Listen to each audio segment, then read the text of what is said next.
All right. Hello, everybody. Christian, on time. How about that? Oh no, it's 8:01. Damn. Okay. I was going to do a little victory song here about how we're starting on time, but we're not. Okay.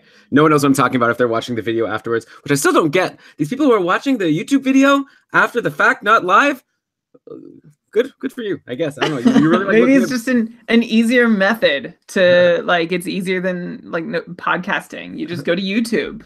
My brother was like, I tried watching it. I see your face for a bit, then I see half of Brian's face and half of his, whatever microphone stand, and he didn't find it too enjoyable. Anyway, okay, how about we start the show? He called it unwatchable. Yeah, that's what he said.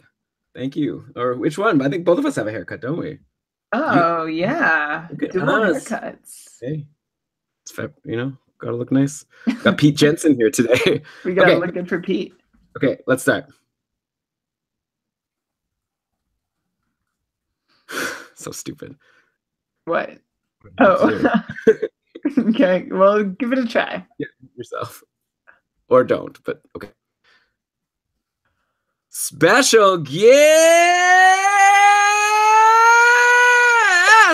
coming up in a little bit. But for now, you're stuck with us, numbskulls. Thank you, everybody, for tuning into another episode of the Keeping Karlsson Fantasy Hockey Podcast, the best fantasy hockey podcast in the world, hosted by two guys who own Erik Karlsson in their keeper pools.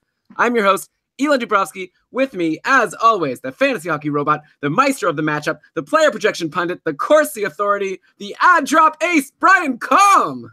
Hello, Elon. Hello, everybody. So happy to be here for another special episode because they're all special, but this one is special because we do have a guest coming up later, as you already alluded to. Why am I already repeating information so early on in the show? Elon, tell us something new.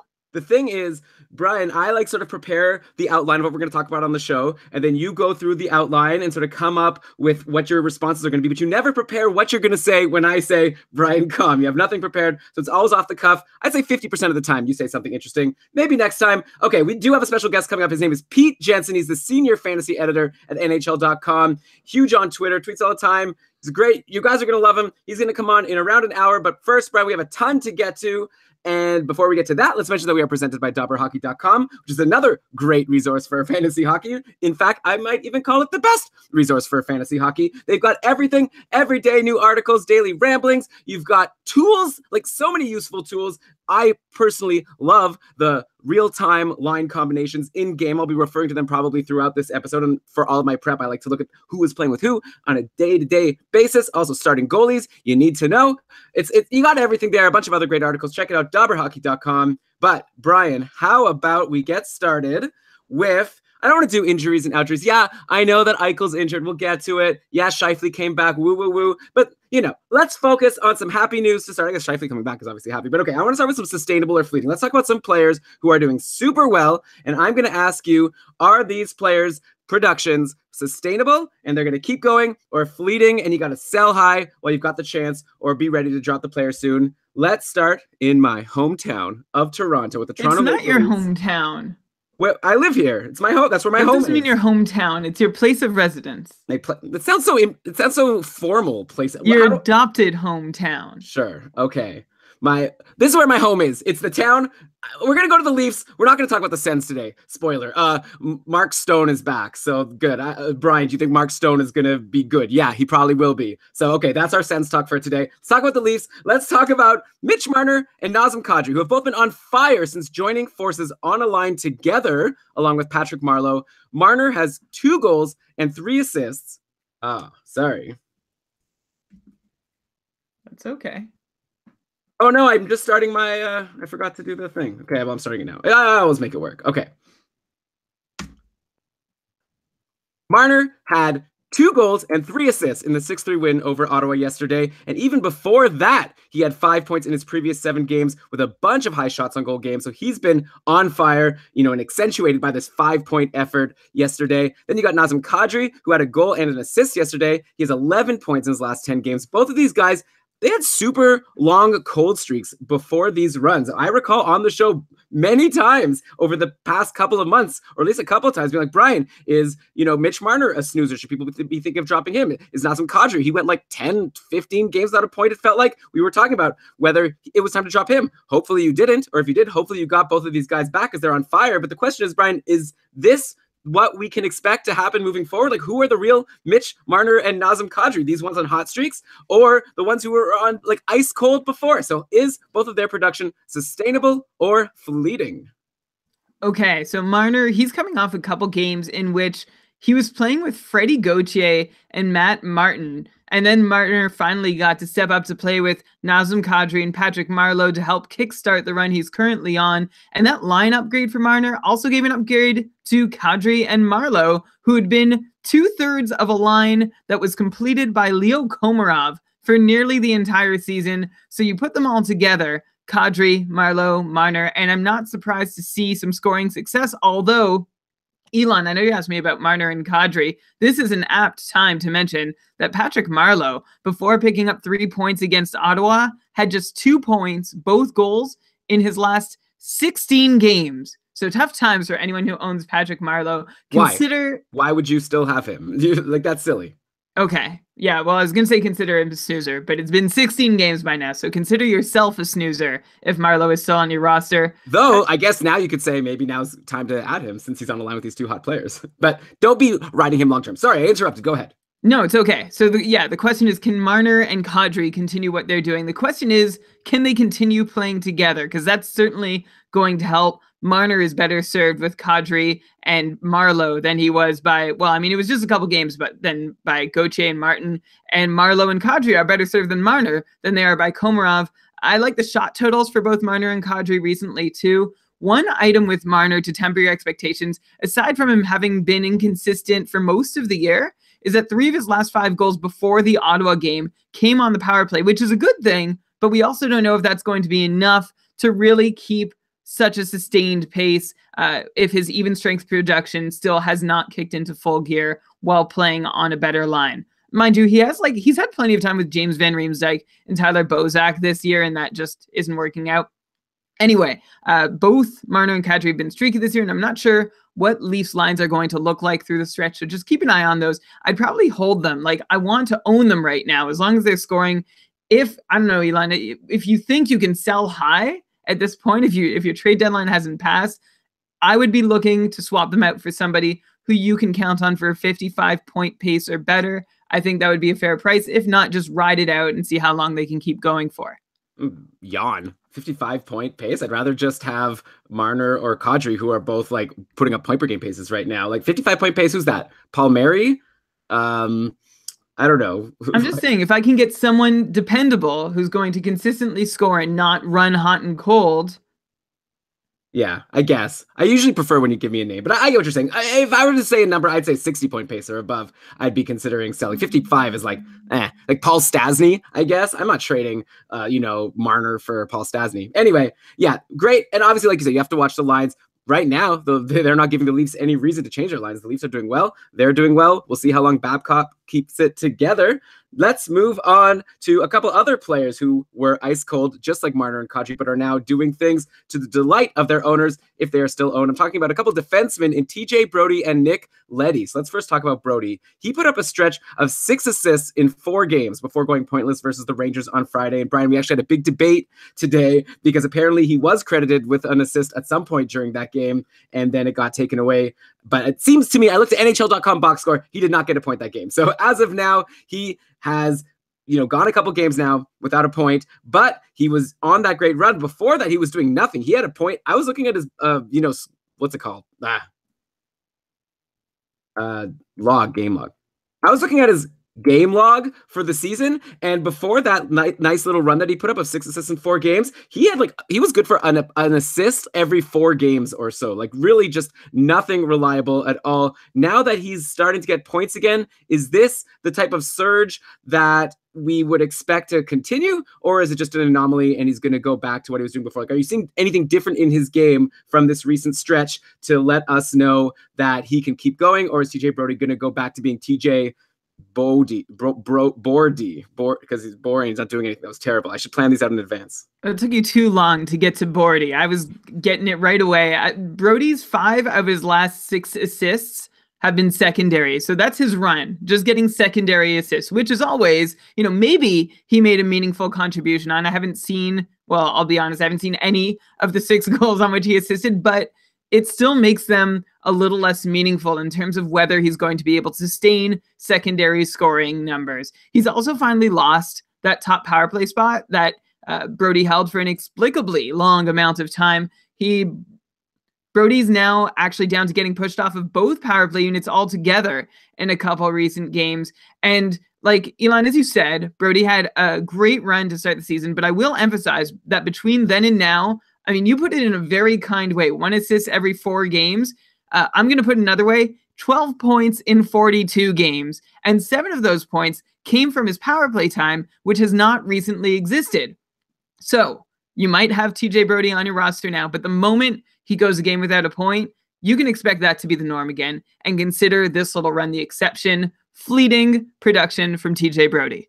Okay, that's what I thought you would say. I guess that's what we always say about TJ Brody. When he's on a hot streak, you're always saying it's going to be fleeting, and here he is on one again. And when he's on a cold streak, you say he's a snoozer. Consistency, that's what you get for keeping Karlsson. Let's see, though, what you say about a guy who is known for being consistent. They call him Steady Letty. I think he is anything but. It's the same exact story for him as TJ Brody. Like, a really good start to the year, and then he did nothing for a while. He's currently, though, riding a 4-game point streak going into today. 3 of those 4 points, by the way, are power play points. He had only 3 assists in the 16 games before that. I should probably open up the box scores for today. Who knows? Maybe Nick Leddy has already put up like a hat trick and a couple other goals. But anyway, yeah, so he was cold. Now he's hot. Same story as all the other guys. Is it going to be the same answer? Like, as I was saying, even though they call him Steady Letty, seems like he scores in spurts. I'm tempted right now to just ride out this Letty hot streak. I feel like he's shown us at least 2 or 3 times in the past couple of seasons that he could go on hot runs for like 10 games at a time before going cold. So I think it would be silly to let go of Letty now. Curious to know what you think.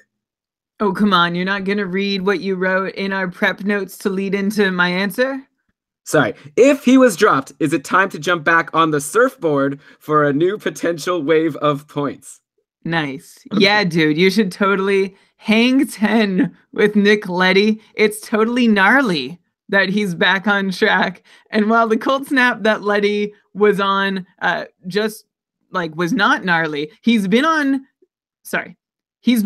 this season a lot more than he's been off. So I like Leddy without even looking too closely at his numbers. He still gets to be part of a very dangerous top power play unit in Long Island. And if you do take a look at Leddy's scoring log, you'll see that unlike Brody, Nick Leddy has only 1 secondary assist out of the 4 points he's notched on his current run. And that's because Nick Leddy has scored 3 goals. And those are primary points, everyone. If you're wondering, 2 power play goals for Leddy on 10 shots total. Just needs 2 more goals this season to match his career high of 11 that he set last year. Also note that 13 of Leddy's 33 points this season have come with the man advantage. And also, simultaneously, that the Islanders' power play is just now getting back on track after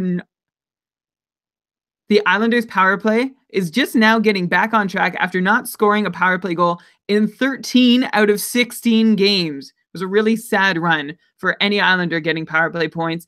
And that lines up exactly with Leddy's poor 16 games, but now the Isles have a power play marker in 4 straight and will hopefully be getting them more evenly to help Leddy get his points. And finally, the only reason anyone calls him Steady Leddy is because it rhymes. I don't think he's ever established a reputation for being steady. Then again, Unsteady Leddy also rhymes. I guess that's true, but it's not as catchy. Anyways, okay, so you're saying hang on to Leddy. I agree. Speaking of the Islanders, we talked last week about how Anders Lee was moved to line 2 and Bavillia went up to line 1. Seems like they switched back, at least in the last game. I could check live and see what they're doing today. Curious to know. Either way, it seemed to work out well for Anders Lee to get back on line 1. He scored a goal, I think, and he got an assist in the last couple of games. And yeah, today they're going with Bailey, Lee, and Tavares. So yeah, again, they're having Barzal with Bavillier and Eberle as the second line. Bavillier, by the way, he's been ice cold lately. Like Matt Barzal, his line mate, had a 5 assists game yesterday, or I think it was Friday. against Detroit, that crazy 7-6 win where they scored a whole bunch of goals on the power play at the end of the game. It was so 3 of those points were on the power play, but there were 2 even strength points, and Beauvillier didn't get in on any of them. Beauvillier now only has 1 assist in his last 6 games going into today. Would you still be holding on to him? Just a couple episodes ago, we were saying that Beauvillier was like a must-add. He's doing so well on this line with Barzal, and now he's still on that line. Like, the situation is the same, but the points aren't coming. So I guess that comes to the philosophy of fantasy hockey, right? How much do you depend on just what's happened in the last couple of weeks? Or should we like seems like rationally, we should just say we liked him before, nothing's changed. Why would we change our mind just because he's cold? Yeah, that's it, right? Beauvillier is still getting the minutes. He's still got the line mates, but not many shots. And as you said, no points. If you can afford to be patient for as long as he stays in the top 6, keeps these minutes, keeps these line mates, I think he could make it worth your while again. He just did. He can again. We decided that like he was a must own and then a must own and then the mustest own. So he climbed all those mountains. And it seems too soon to just give up when nothing in his deployment has really changed. But certainly consider Beauvillier on the bubble of your roster if you're looking to stream in more current contributors and like he is one of your bottom guys. Otherwise, I would preach patience. Give him another week. And hey, actually, Beauvillier just scored a goal. I'm looking at the box score now, assisted by Nick Leddy. So he keeps on going. And of course, assisted by Matt Barzal, who gets a ton of points. By the way, it's Mathew, Matthew. That's not how you spell Matthew. He's missing a T. But that, that could be for another podcast. I hope I'm pronouncing his name right, at least. Also, by the way, on the Islanders, Johnny Boychuk returned from an injury finally on Friday. He was out forever. And he was skating with the team forever also. Anyways, he finally came back. He was on the top D unit with Nick Leddy, but he had a quiet game, no points. He had 2 shots, 4 hits, which is great. No blocks, which is disappointing because I have him in a couple, which doesn't count hits, only counts blocks. He today doesn't look like he's doing much of anything again. Like, I was enjoying him. He's +1, so I guess he was on the ice for one of these 2 goals. But yeah, no shots, no blocks. Like, I was really enjoying Boychuk before he got injured. He was such a consistent source of shots. Like, he was giving me like 4 or 5 shot games very consistently, and also a good producer of blocks. So he was giving me everything but the points. I thought it was worth it. It seems like, well, I guess it's too early to tell, right? Like, what do you think about Boychuk? Is he worth holding in most leagues for peripherals? Or do you think that it's time for him to go to free agency until he proves once again that he's worth owning? Same story as always. Grab him for a good shot at peripherals. If you're looking for points, you might be able to find better options. Okay, so let's go to another team. Let's go to the Edmonton Oilers and talk about a guy who, Connor McDavid, I think he might be listening to Keeping Karlsson. I think he might be a listener because if you recall last episode, we were going through the Art Ross race, the number of points a bunch of players had. And I said, maybe regrettably so, I said, it's going to be tough for Connor McDavid to catch up. He was 10 points back and he had 11 points his last 10 games and still he wasn't making up any ground just because everyone ahead of him was doing so well. I said, I don't know, it might be tough for Connor McDavid to win the Art Ross this year. He then the next day on Monday put up 4 goals and 1 assist versus Tampa. And, all of a sudden, he got halfway there. I don't want to say all the time. That's what I want to try to. Yeah, people. That's funny. Okay. 4 goals and 1 assist versus Tampa on Monday. Cut the deficit in half. He was only 5 points away. He then had a goal and an assist versus LA on Wednesday. Then he had an assist versus Anaheim on Friday. Nothing yesterday. But yeah, at that episode, he was 10 points back of Kucherov with a bunch of guys in between. Now he's tied for 4th in league scoring with Stamkos and Voracek with 64 points, only 5 back. So obviously I was dumb to count McDavid out. And Ryan is pointing out in the chat room here. By the way, we're live and we got a chat room. It's a lot of fun if you ever want to join us, keepingkarlsson.com/live. But yeah, on our Patreon only Facebook group, people were roasting me being like, what are you talking about? McDavid? And obviously it helped that everyone had the evidence of this 5-point game that was developing as they were telling me how dumb I was for saying, by the way, Brian agreed with me, to be fair. But anyways, saying that I should have never counted McDavid out. And I guess they were right. There's still a bit of ground to be made. But yeah, Connor McDavid, he's amazing. And one guy benefiting from all these points is a guy I didn't expect to be talking about much this season on the podcast. So Mike Camilleri has been his line mate recently. And he was with him and Draisaitl for 3 straight 1-assist games early last week. And I streamed him, and then he got healthy scratched on Friday. So it was very surprising and annoying that a guy who was on a 3-game point streak gets scratched. Then he came back on Saturday on a new line with Lucic and Draisaitl, and he put up 2 assists. So all of a sudden, Mike Camilleri is riding a 4-game point streak with a healthy scratch in between it. You don't see that too often. But anyways, Brian, does the 35-year-old Mike Camilleri still have the ability to keep this run sustainable? or should he be streamed out even while on this run just because he's no longer on the McDavid line? Like, playing with Draisaitl is, of course, really good. Lucic seems like a total snoozer, actually. But yeah, what do you think about Mike Camilleri? Does he have anything left in the tank, or was that run just something that was nice and we're not going to see it continue for sure? I saw a list made by Low Tide over at The Athletic of all Oilers forwards and how they rank playing away from McDavid in terms of points per 60. And Camilleri is one of the worst producing Oilers forwards when playing away from Connor McDavid. My main thought is that this recent run for Camilleri, maybe this just gets another playoff team interested in buying him from the Oilers before the deadline. But Camilleri without McDavid is not someone who interests me. Keep in mind, he's also played a bunch with Jujhar Khaira. So even if you're consoling yourself by saying, well, he's still with Draisaitl, doesn't mean he's going to stay there. I wouldn't get any more invested in Camilleri than I would any other player who gets that temporary bump.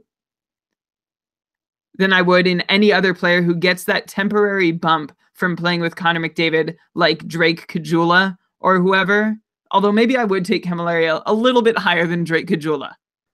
I don't know. I guess we'll see. But so you're saying now that Camilleri is not with McDavid, even though he's with Draisaitl, you'd probably be dropping him unless, you could hold on and wait till he goes pointless. But I think very likely that will be the next game. For the record, McDavid in the last game was playing with Puljujarvi and Maroon on the top line, but that will likely shift. The Oilers lost. They shift things around even when they win. So who knows what will happen for the next game. You always got to check the line combinations at dobberhockey.com if you want to know who to take on the Oilers. Speaking of Kucherov, who I said is leading the Art Ross race, he went on a bit of a cold run recently. He had points in only 2 of 8 games. One of those was a 3-assist game, so his overall numbers didn't look as bad, but still, that's pretty weak when you have 6 out of 8 games pointless for the league's leading scorer, Nikita Kucherov. But he's gotten back on track recently. He had 2 assists versus Vancouver last Saturday, nothing versus Edmonton on Monday, but then he had a goal and an assist game versus Vancouver on Thursday, a goal yesterday versus LA. So Kucherov is Kucherov. We're not going to spend too much time talking about him. He's obviously amazing. The lines in Tampa, though, keep getting shaken up. We keep seeing new iterations that we need to discuss. And right now, it seems like there's some people really benefiting from playing with Kucherov that weren't with him before. It looks like the top line has been Kucherov with Alex Killorn, a name we haven't mentioned on the podcast in a while, and then Braden Point. And then the second line, or maybe the first line, I don't know. The other line has been Stamkos with Tyler Johnson and Yanni Gourde. So, okay, let's look at the winners and losers here. One big winner is Alex Killorn. Like I said, not only gets in the top 6, but he's also been on the top power play with Kucherov, Nemesnikov, Stamkos, and Hedman. And Killorn is, earning that production, and he's also reaping the rewards of playing on that great line. He had a huge 5-point game versus Calgary last week. That's the theme of this episode. So many 5-point games recently.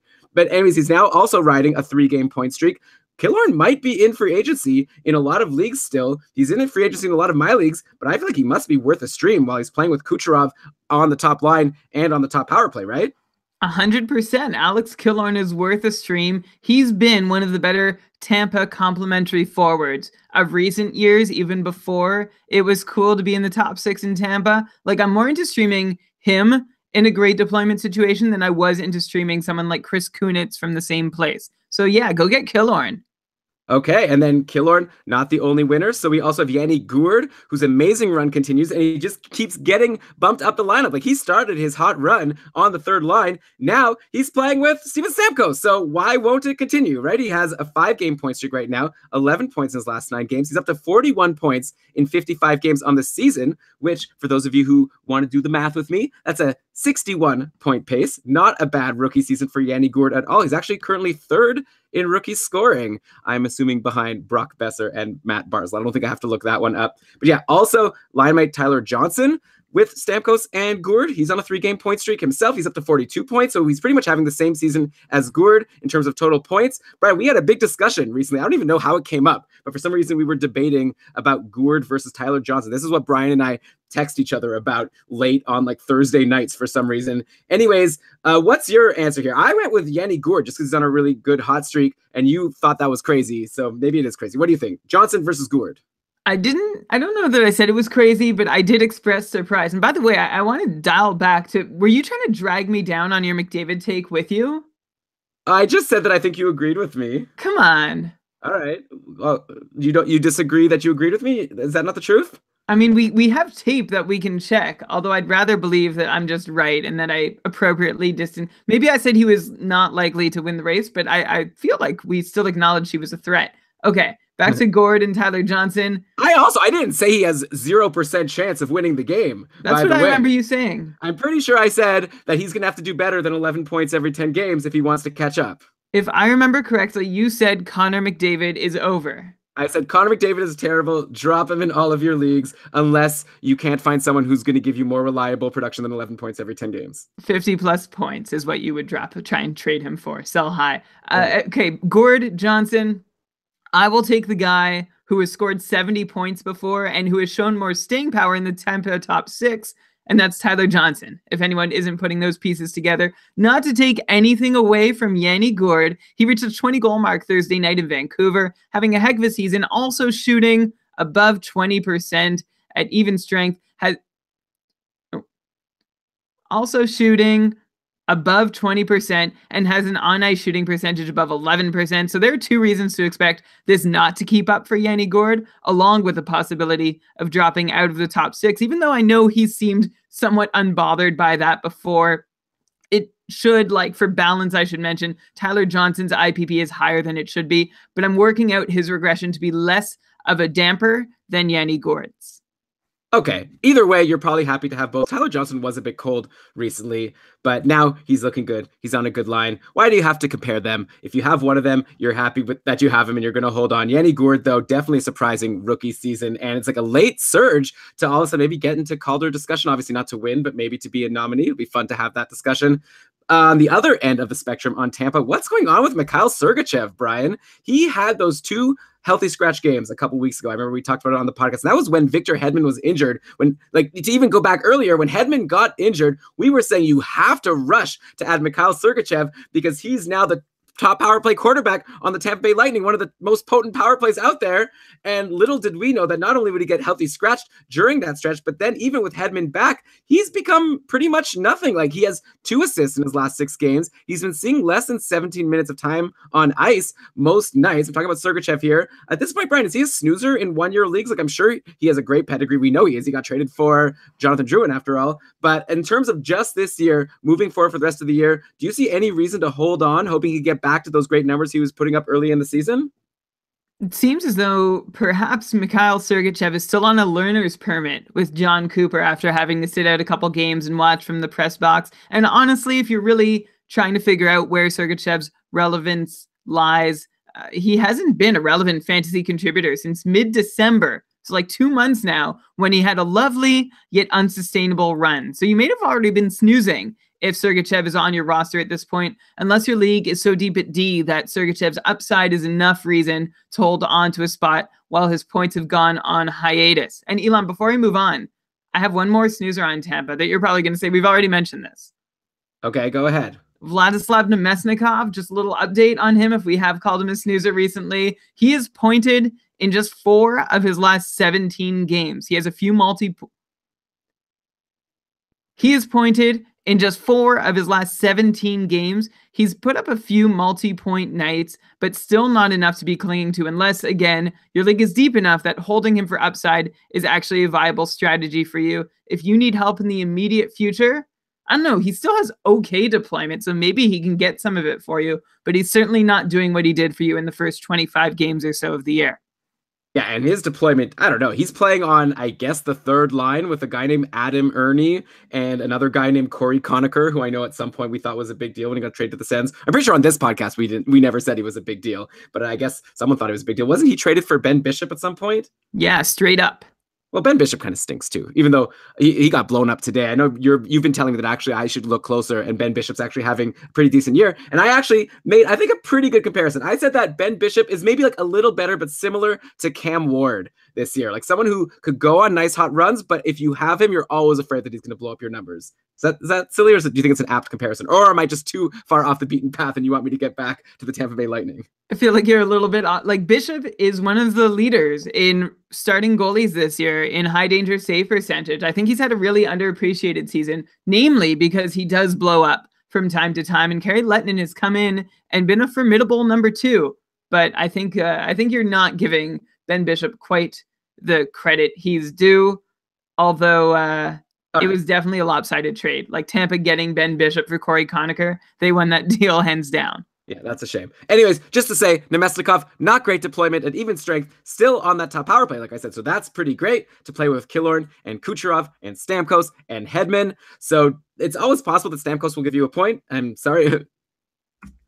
It's always possible that Nemesnikov will give you a point in the game, but I agree with you, Brian. Probably a snoozer. I would definitely take Yanni Gourde over him at this point. I don't think that's even up for discussion. And Brian, by the way, we were talking about Sergachev. I'm not sure if you're aware of this, but remember in our joint league, I'm sort of like the main manager of the league, and then you're sort of like more the advisor, because I know you're very busy. You're a busy guy, got a lot of stuff going on. Anyway, so I was talking trade recently. You gave me the okay. And as you know, we ended up trading a couple draft, or like a really late draft pick for Jared Spurgeon. I feel like it was an amazing deal. But when I made that trade for Spurgeon, my other option was Mikhail Sergachev. The guy had both of them, and he said, which one do you want? And I didn't think hard about it. I went with Spurgeon because, you know what? Jared Spurgeon is underrated, and I don't get why. Like, I'm happy to report I definitely made the right choice. While Sergachev, like we said, is doing nothing. Spurgeon is on a 5-game point streak. He even put up 5 blocks yesterday in the 3-0 win over Chicago. So Spurgeon's giving you the points. He's giving you the blocks. He's amazing. He's currently on a 52-point pace, which is really good for a defenseman. And I still feel like we often get questions on Twitter and in our Facebook group. We're like, oh, should I drop this guy for this guy? And then I ask, oh, well, who are the other defensemen available? Just so I can get the context of like, what's the value of these players? And then they list like a bunch of nobodies, and then Jared Spurgeon's name is just in the list. I'm like, no, just pick up Spurgeon. He's great. He's on the top power play on Minnesota. He gets great ice time. Like I said, he even gives you peripherals. Like, why is he so underrated? And Brian, do you think he could keep putting up this 50-point pace for the rest of the season? I don't really see why not. Like, what's the reason to expect him to drop off? There really isn't a reason to expect him to drop off. First off, Elon, I was not aware that Sergachev was the other choice, so thank you very much for making the right one. As for why Jared Spurgeon is underrated, well, Jared Spurgeon is underrated because his career high going into the season was 38 points. Jared Spurgeon is also underrated because he's got no pedigree. He was drafted in the 6th round, 156 overall by the Islanders, all the way back in 2008. That's Erik Karlsson's draft year, to put that in perspective for how long he's been, well, eligible to play in the NHL and just making his mark now. And Jared Spurgeon was also looking more or less like a journeyman till last season when he did set that 38-point career high. Another satellite fact that might have hurt him was his brother Tyler never made it out of the AHL before heading to Austria to play pro hockey, so maybe that was a mark on him. But here is Jared Spurgeon representing the Spurgeons well, posting a very sustainable looking 51-point full season pace, although he has missed time, so it comes out to 46 points in 73 games if he stays perfectly on track, which I think he's got a good shot of doing. Yeah, I'm sure all these fantasy poolies are like, oh wait, that's the brother of that Tyler Spurgeon guy. Oh no, I don't want him. Okay, good point. Yeah, also in the chat room, Dave is mentioning Spurgeon is a beast, underrated because he's not a solo power play quarterback. Yeah, like most players when they're the top power play quarterback, you're like, that's the top power play quarterback. But Minnesota goes with 2 defensemen there, so he's there with Suter. So yeah, that's another reason why maybe he doesn't get as much of a spotlight. Another guy in Minnesota I wanted to bring up on this episode, Brian, is Zach Parise. Oh, I'll just say it again.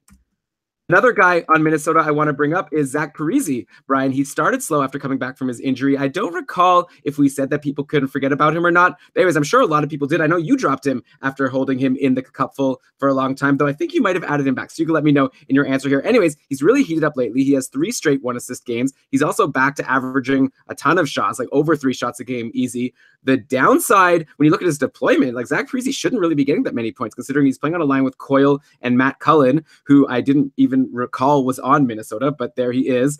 And also he's getting second power play time, so that's pretty good. I guess it's okay. He's playing with Eric Stahl on that second power play, so it's a pretty good unit. Anyways, what's your thought on Zach Parise right now? Like, we talked last episode about a bunch of players who are really great for shots, but not super reliable for points, including Evander Kane and Jeff Skinner, both guys who actually scored goals yesterday. So maybe we, anti-jinx them, as we like to say, just like I did for Connor McDavid. Anyways, how would you rank Parise with guys like that? Underneath them. The upside just isn't there for Zach Parise, but still a very viable stream option. When you need shots and a chance at a point, you can give him a go. I have a couple times. You have him right now? No, but I did have him like within the last 10 days. Oh man, are you downplaying him so that you can maybe try to get him soon, get him back? No room. My roster's too good. Yeah. Okay. I'm sure I would definitely, by the way, go and try to add him if he was available in my couple division. He never has been since the draft. Okay, Brian, I really blew it with segueing here because we were talking about Tampa Bay and then we went to Minnesota, but really I should have, right after Tampa Bay, taken a break to thank one of our sponsors for this week's episode, our friends over at SeatGeek. And you want to know why? Want to be jealous? Why? I'm going tomorrow to a hockey game of the Leafs versus the Tampa Bay Lightning. I'm very excited. And guess what? I'm going to learn so much about hockey and about fantasy hockey. I'm going to see with my eyes who's actually better between Nemesnikov and Yanni Gourde and Tyler Johnson and all of these guys, because I'm there live seeing the action. And as everyone knows, that's the best way to enjoy sports is live. You see everything that's going on. And the best way to get tickets to these types of games is with our friends over at SeatGeek. Whether you're searching for a last-minute deal, planning a night out, you need to find the perfect gift, SeatGeek helps you find the best seats at the best prices. It's fully guaranteed. You are not going to get ripped off because it's fully guaranteed, okay? There's nothing quite like seeing your favorite team or a musician in person. SeatGeek will get you closer to the action for great value. You can even sort by value. That's a really good feature. Another great feature that I like about their app, by the way, very nice app, easy to use. And also the price they tell you as you're browsing, that's the actual final price. No hidden fees at the end. I hate that so much. And you know what? You're going to get the opposite than a hidden fee. You're going to get a hidden bonus, like a hidden rebate, because SeatGeek is giving a special offer to listeners of Keeping Karlsson. Brian, why don't you tell them all about it? How they can find their way to the game tomorrow at not Maple Leaf Gardens, Air Canada Center, and hang out with me and my brother watching Leafs versus Tampa. Is that part of the deal? Yeah, I mean, it might be tough for you to find the seat right beside me. I don't know if that particular seat is available, but I'd be happy to meet up at the intermission. Just tweet at us at Keeping Karlsson. Let me know you're there. Tell me what section. We'll go hang out. Which seat is the seat beside you? You know what? I don't know. My brother messaged me and asked if I want to go, and I did not ask what the seat was. That's a jerk move. If he's like 300 section, then I'll say, nah, I don't want to go. Best of all, okay, this is the bonus you were talking about. Our listeners get $20 off their first SeatGeek purchase. Just download the SeatGeek app and enter the promo code KEEPING today. That's promo code KEEPING for you to get $20 American off of your first SeatGeek purchase. And Elon, as for your segue, I definitely thought you were telling me you were going to Tampa Bay. Oh, that would have been pretty cool. It's a nice place. Next time you should book a plane ticket to an exotic location to set up the SeatGeek spot. And then I can expense that to the podcast. Perfect. Wait, no. Yeah, I don't even know what expense it just means that Brian has to pay for half of it out of yeah, that's all.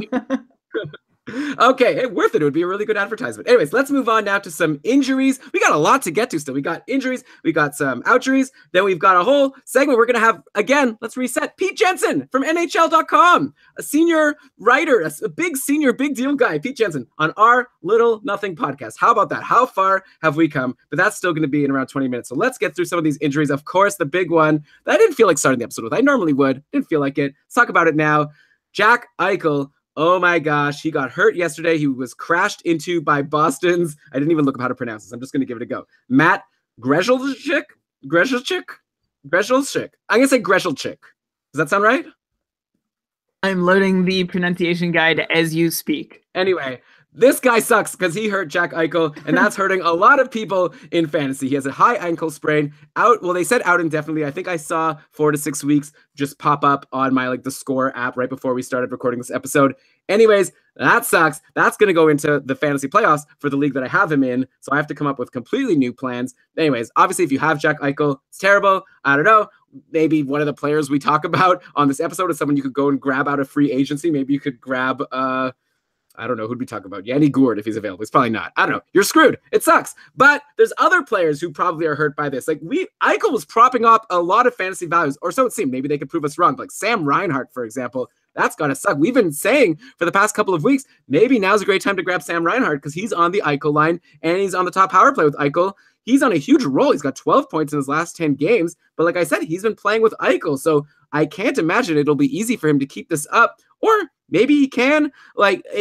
In that game yesterday where Eichel got injured, it looks like Reinhart moved up to a line with O'Reilly and Evander Kane. And then the guy who maybe then gets hurt the most is Kyle Okposo, who got bumped from that line to make room for Reinhart. And then Okposo was playing with Jordan Nolan and Jacob Josephson. So that would be terrible for Okposo to go from the top line to align with these two nobodies. Of course, who knows? It was in the middle of a game. I'm sure Phil Housley will take the time to come up with very great, amazing line combinations for the next game. That will help everybody, but probably not. Someone's going to be screwed. Probably the only person who benefits from this is maybe Evander Kane, who got onto the top power play in Eichel's absence. at least yesterday. We'll see if he can hold that spot. I don't know. Aside from that, like, it could even be bad for like a Ryan O'Reilly who doesn't play on the same line as him. He's on the top power play with him, but maybe now the other teams have the line that they could focus their best defenders on to avoid letting in goals. So it seems horrible for everyone. Like, what's your take in general on this injury? Do you think there's still value in guys like Reinhardt and Okposo, or now is it time to just start freaking out and going crazy because Jack Eichel is injured and now everyone's going to suck?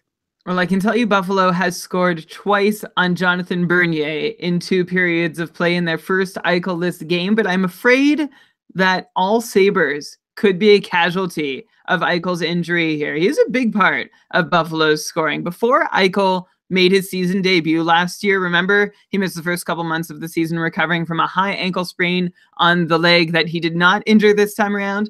The Sabres scored just 1.8 goals per game while waiting for him to make his season debut last year. After he did, they jumped up to a 2.6 goals per game rate. Not to say that there weren't other factors at play in how many goals Buffalo was scoring and if it went beyond Eichel. And like, you're looking at a sample of 20 games versus 60 games, but this is where I'm starting anyway, to try and figure out how Eichel being out of the lineup affects the Sabres scoring. This year so far, the Sabres are scoring 2.3 goals per game. So yeah, I'm wondering if that number drops and there are even fewer goals to get in on for Sabres forwards and defensemen. Like, this could hurt someone like Rasmus Ristolainen too. Don't just look at the forwards. And Risto, by the way, saw his point streak snapped, followed by 4 straight games without one. Now he has 2 in a row. I don't know if he's gotten one tonight. As much as any of the forwards you've mentioned above, he is someone to be concerned with in terms of the Buffalo Sabres not providing as much goal-scoring opportunities to get points on.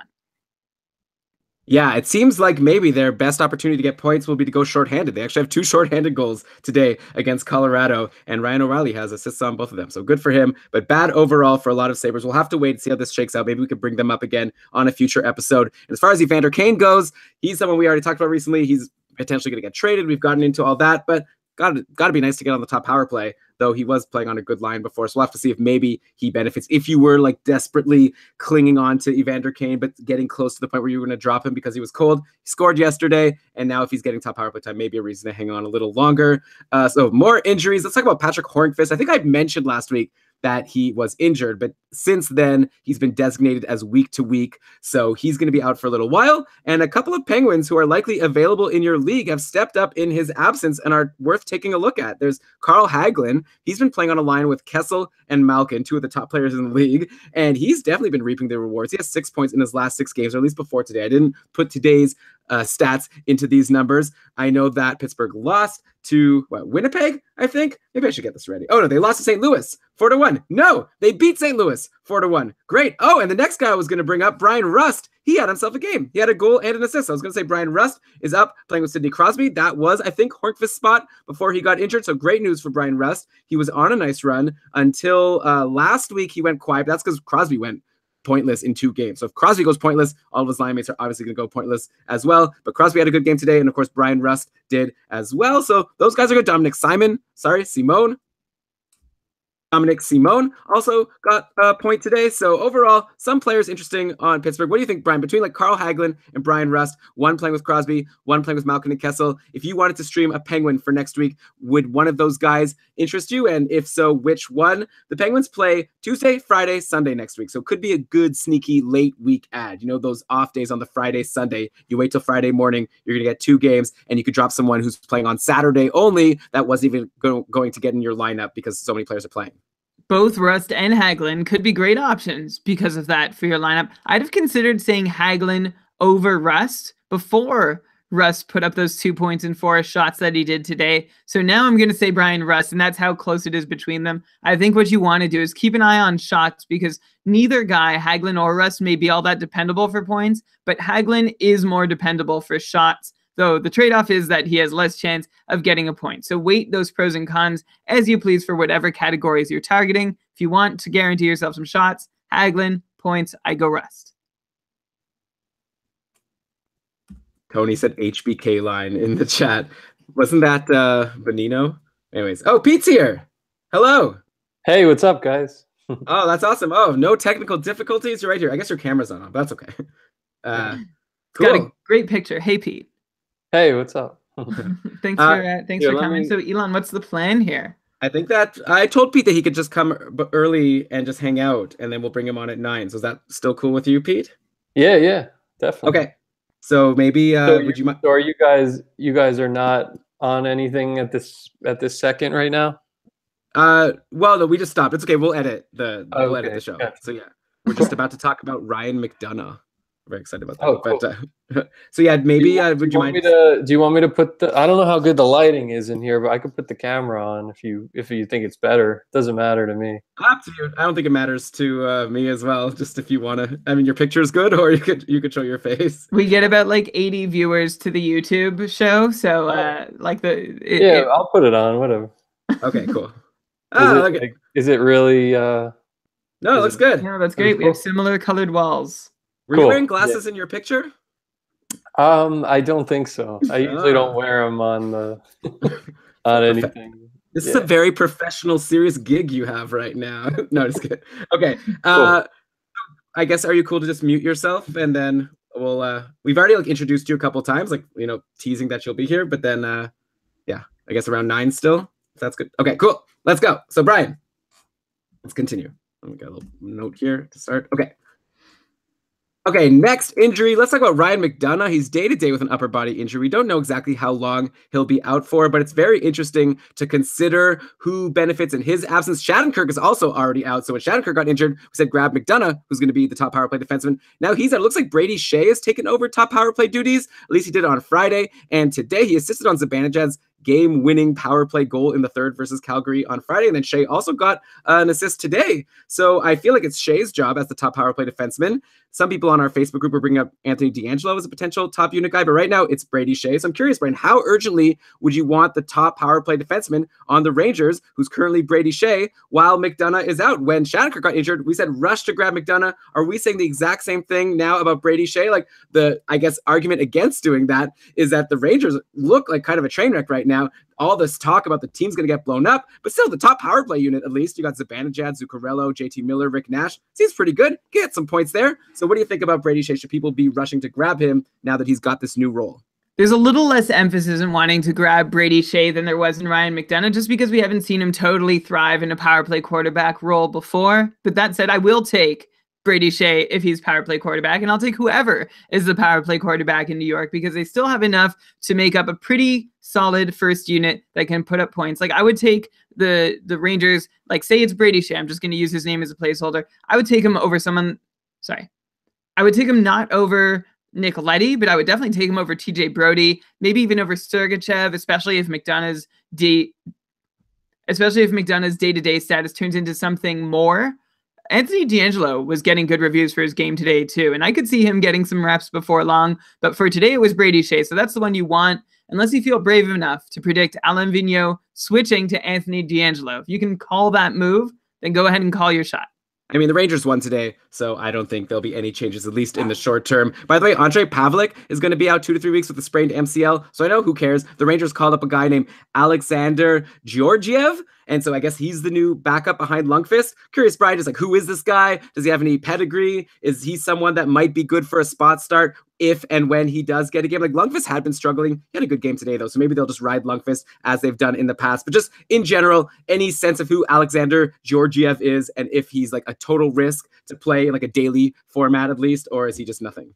Anyone's a risk to play in their first ever NHL start with really a very little of a resume to go on. Georgiev, like, yeah, I'm not expecting to see a whole lot of him. Undrafted Russian, turned 22 yesterday, so happy belated birthday, Alexander Georgiev. He's in his first pro North American season after putting up good numbers for Turku in the SM Liga over the last few seasons. He's so far put up a 908 and 31 appearances for AHL Hartford. One interesting note about Georgiev, he's small for a goalie, listed at just 6 feet, 167 pounds. As of a couple years ago, no goalie shorter than 6'1" had ever played in more than 38 NHL games.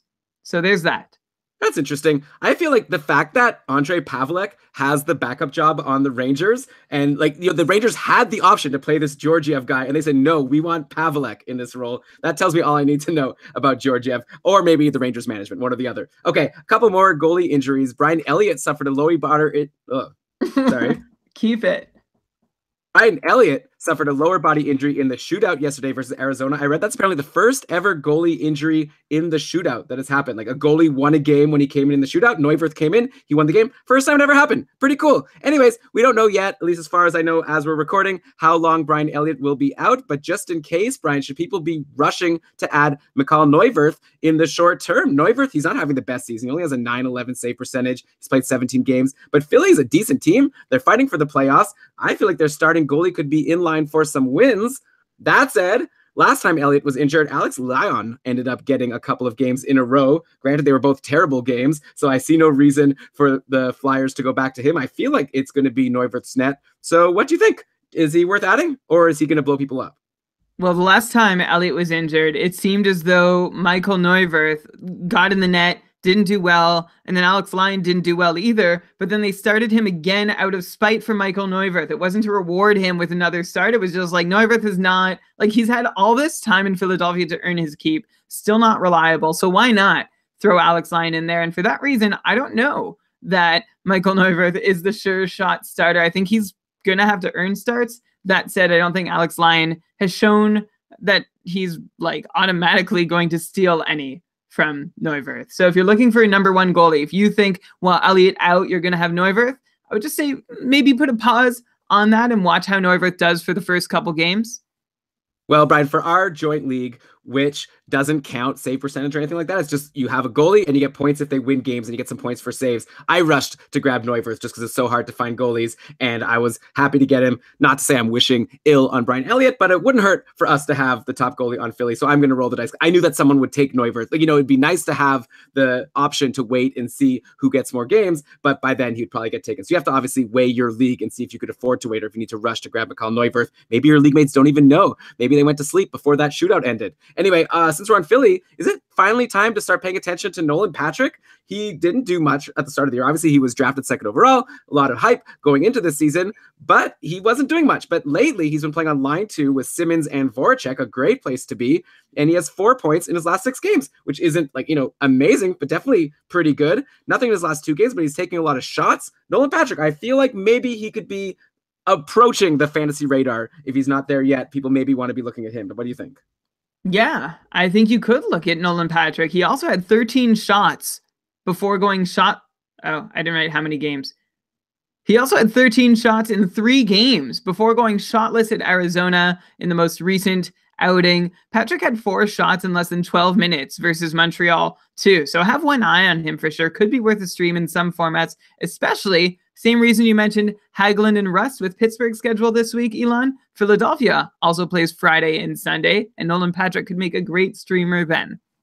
Yeah, it's nice for Philly to have 2 really good lines. Obviously, we've talked to death about the Couturier and Giroux and Travis Konechny line, and now the second line. Why not grab the 6th piece of that top 6? All the rest are worth owning, right? And plus, they have 2 good defensemen in Ghost Bear and Provorov. Man, this team, if only they got some goaltending. I don't know if they're going to get it from Neuwirth, but interesting to see. Anyways, okay, one more goalie injury to talk about. Then we're going to thank a friend of the show, and then we're finally going to bring on Pete Jensen, like I said, the senior fantasy editor at NHL.com. You don't get better credentials than that. And we're going to have him on our show. Very exciting. But first, one more goalie injury. Another one that probably doesn't matter much, just like the Pavlik one. But, for completeness sake, let's mention that Malcolm Subban was put on IR in Vegas, triggering a Maxime Lagacé call-up. So, just FYI, Vegas is a very good team, and I'd imagine Lagacé will also be good for a spot start when he plays. Like, he wasn't amazing, but he wasn't terrible when he took the job when all the Vegas goalies were injured earlier in the year. So something to take note of. You don't even really need to comment on that. One thing I do want to get you to comment on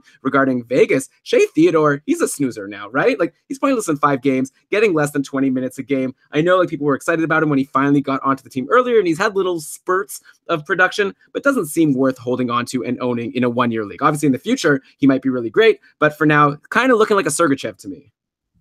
Yeah, that's a pretty good comparison. While he's not doing anything for you, like he's been regularly inconsistent, not putting up any huge peripherals. In fact, on Vegas, there aren't a lot of guys on the blue line who are contributing. You have to go down to 18th in the league to find your first Vegas defenseman. For a team that's scoring that many goals, it's odd that one guy is not getting in on it more. And that guy is Colin Miller, who's gotten in the most 12 points in 54 games. Then you have to keep going down to 38th in the league, where you'll find Brad Hunt with 8 points in just 30 games. So his pace is better than his point total, but he's done very little lately. He had a run like a little while ago that got him to where he is. So yeah.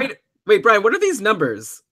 8 points is good for second on Vegas? Power play points. Oh, I see. Key point. Power play points. Yes. Yeah, Nate Schmidt has 25 points for what it's worth. If you really wanted to own a defenseman on Vegas right now, who would it even be? I feel like it's maybe Nate Schmidt, right? Like he seems at least somewhat consistently reliable to give you a point every at least 3 games. I guess so. Or Colin Miller, one of those guys. Yeah. Or Shea Colin Miller puts more shots on net, so that helps. Okay. Anyway, yeah, it is kind of funny. Like this team has so many fantasy relevant forwards and maybe no fantasy relevant defensemen. Okay, Brian, though, a lot of these guys might be worth owning. Like I said, Maxime Lagacé might be worth grabbing for a single game, but you don't want to own him. So you listen to this podcast, you're like, oh, I kind of want to take advantage of this new information that I just learned that Maxime Lagacé would be worth owning for a game, except my league has limited ad drops. So what should I do? Well, I'll tell you what you can do. You can play daily fantasy hockey with our sponsor for this week's episode, and those are our friends over at FanDuel. FanDuel is so much fun, guys. You play daily fantasy hockey. You get a new team every day. You pick new players to join your team, and you could play for that day. You see how it goes. Maybe you win, maybe you lose. Get a whole new team the next day. And they have new contests starting every day. You play whenever you want. Something for everyone. Lots of contests to choose from, starting at just $1. You just pick a contest. You choose your team. You watch your score real time. And if you're me, you cry and cry because you're terrible at this game and you don't know how to do it. I thought, like, the patrons and I played last Tuesday. I thought I was being really smart. I grabbed like Couturier and I grabbed Claude Giroux. Like I thought I'm going to really load up on Flyers because they're playing Carolina. So what, Cam Ward's going to be in net? What's he going to do? Guess what? Philly won 2-1. None of the guys I added got any points. It was terrible. Congrats to Jake Zag1 who ended up winning. Yeah, but Brian, we're going to be doing it all again this Tuesday for our patron FanDuel League. So why don't you just tell our listeners how they can join all the fun? Okay, all you need to do, it's very simple. Go to fanduel.com/KARL on Tuesday morning, grab yourself one of the 25 spots, and you're in. That's it. Make your team, compete against us, see if you can beat us. You can probably beat Elon. Every so often, you can beat me. Yeah. fanduel.com/KARL. Carl. Yeah, I'm definitely going to stop saying that it's going to be tough for you to beat me. It's not. I think probably one trick is I need to put more time into thinking about my lineups. I feel like I just come up with this like beautiful lineup in my head. I'm like, look at this beautiful lineup. I'm not going to change this. It's like my baby now. And then maybe I should have thought about it a little bit longer. Check to see. I don't know. Like, are some people looking like, oh, how many goals did Philly score against Carolina the last like 3 times they played them? I don't know. It's tough. Maybe someone who knows about this. Not that we need to keep talking about FanDuel, which is great. But okay, the time has come to bring on Pete Jensen. Like I said, he is the senior fantasy editor at NHL.com, and he's here to help us through some more like hot streak and cold streak players that, you know, Brian and I, we're scratching our heads. We need Pete here. So welcome to the show, Pete Jensen. Yeah, thanks for having me, guys. It's I know you guys do great work on this podcast, and it's a pleasure to be a part of it. It's fun hearing you guys talk every week when I tune in. Wow, thanks a lot. Like, coming from you means a lot. I've seen you on the NHL.com like video feeds. That must be pretty cool. You're hanging out with all these cool guys in fancy suits. But now here you are slumming it with Brian and I, where I'm wearing a t-shirt. You got a cool sweater on. Okay, we got a bunch of players we want to run by you, and so I'm curious to get your take. First, let's start with someone who maybe a lot of people haven't heard of. So this is where you really need the experts. Who's this guy on Dallas? Greg Patterin. He's a defenseman that I hadn't heard of before, like maybe last week. But all of a sudden, you take a look at who are the top players right now. He has 4 assists in his last 5 games, but that just scratches the surface. A lot of defensemen or whatever get points every once in a while. But he also has 16 shots in those last 5 games.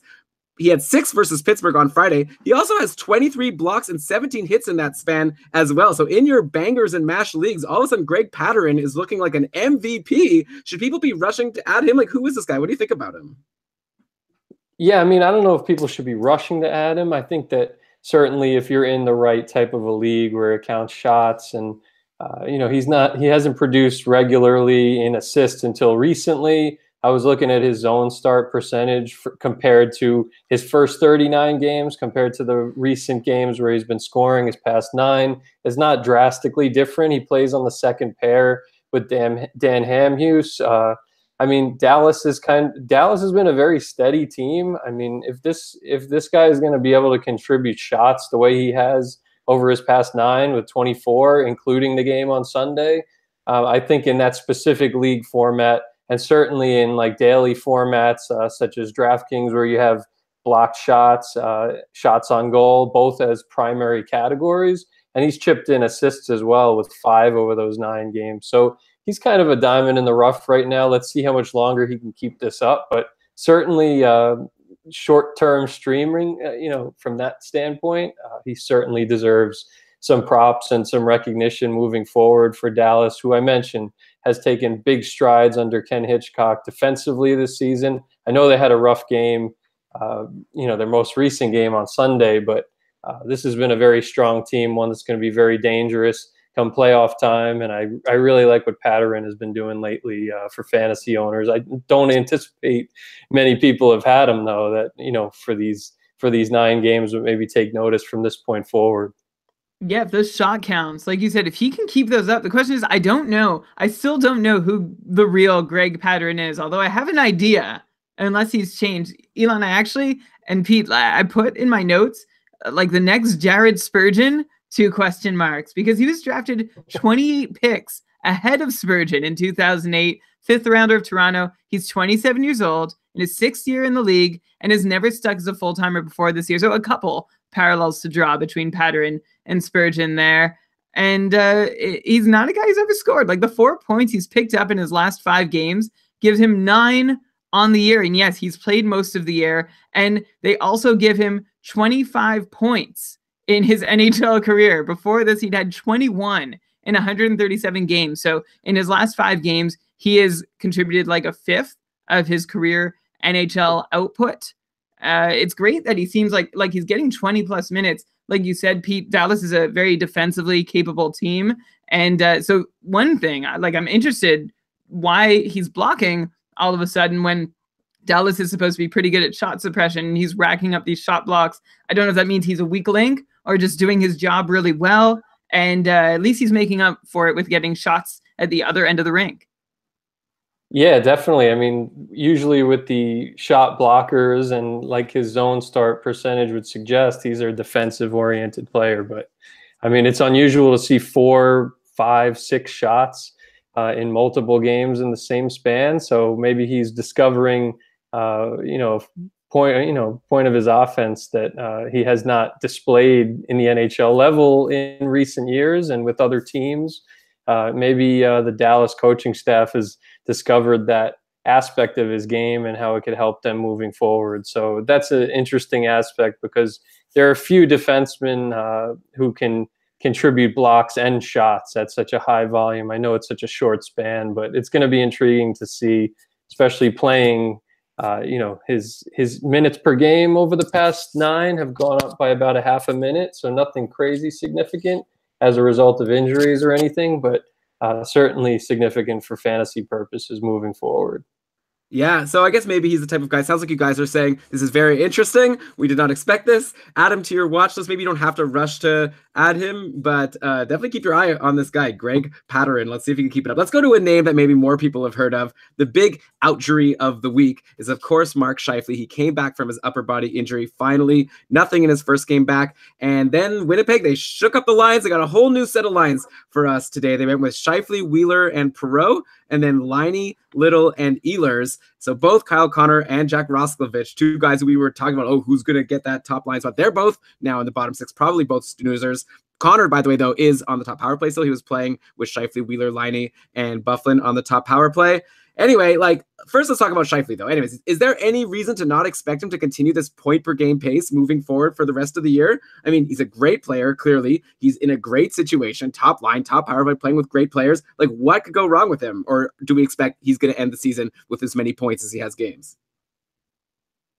No, I think he's a slam dunk. At least, he's going to score a point in at least 90% of, when it's all said and done from this point forward. I mean, he's an elite center in this league. I would still take him in the upper echelon, where if you compare him to, say, Anze Kopitar, I'd probably rather have when he's fully healthy. Mark Scheifele. I mean, certainly Ryan Getzlaf, that is in that same conversation. I have both of them on one of my teams. If I had to choose one, I would probably choose Scheifele. The Winnipeg offense has taken a new dimension this season. Their top six, even their bottom six, is pretty strong.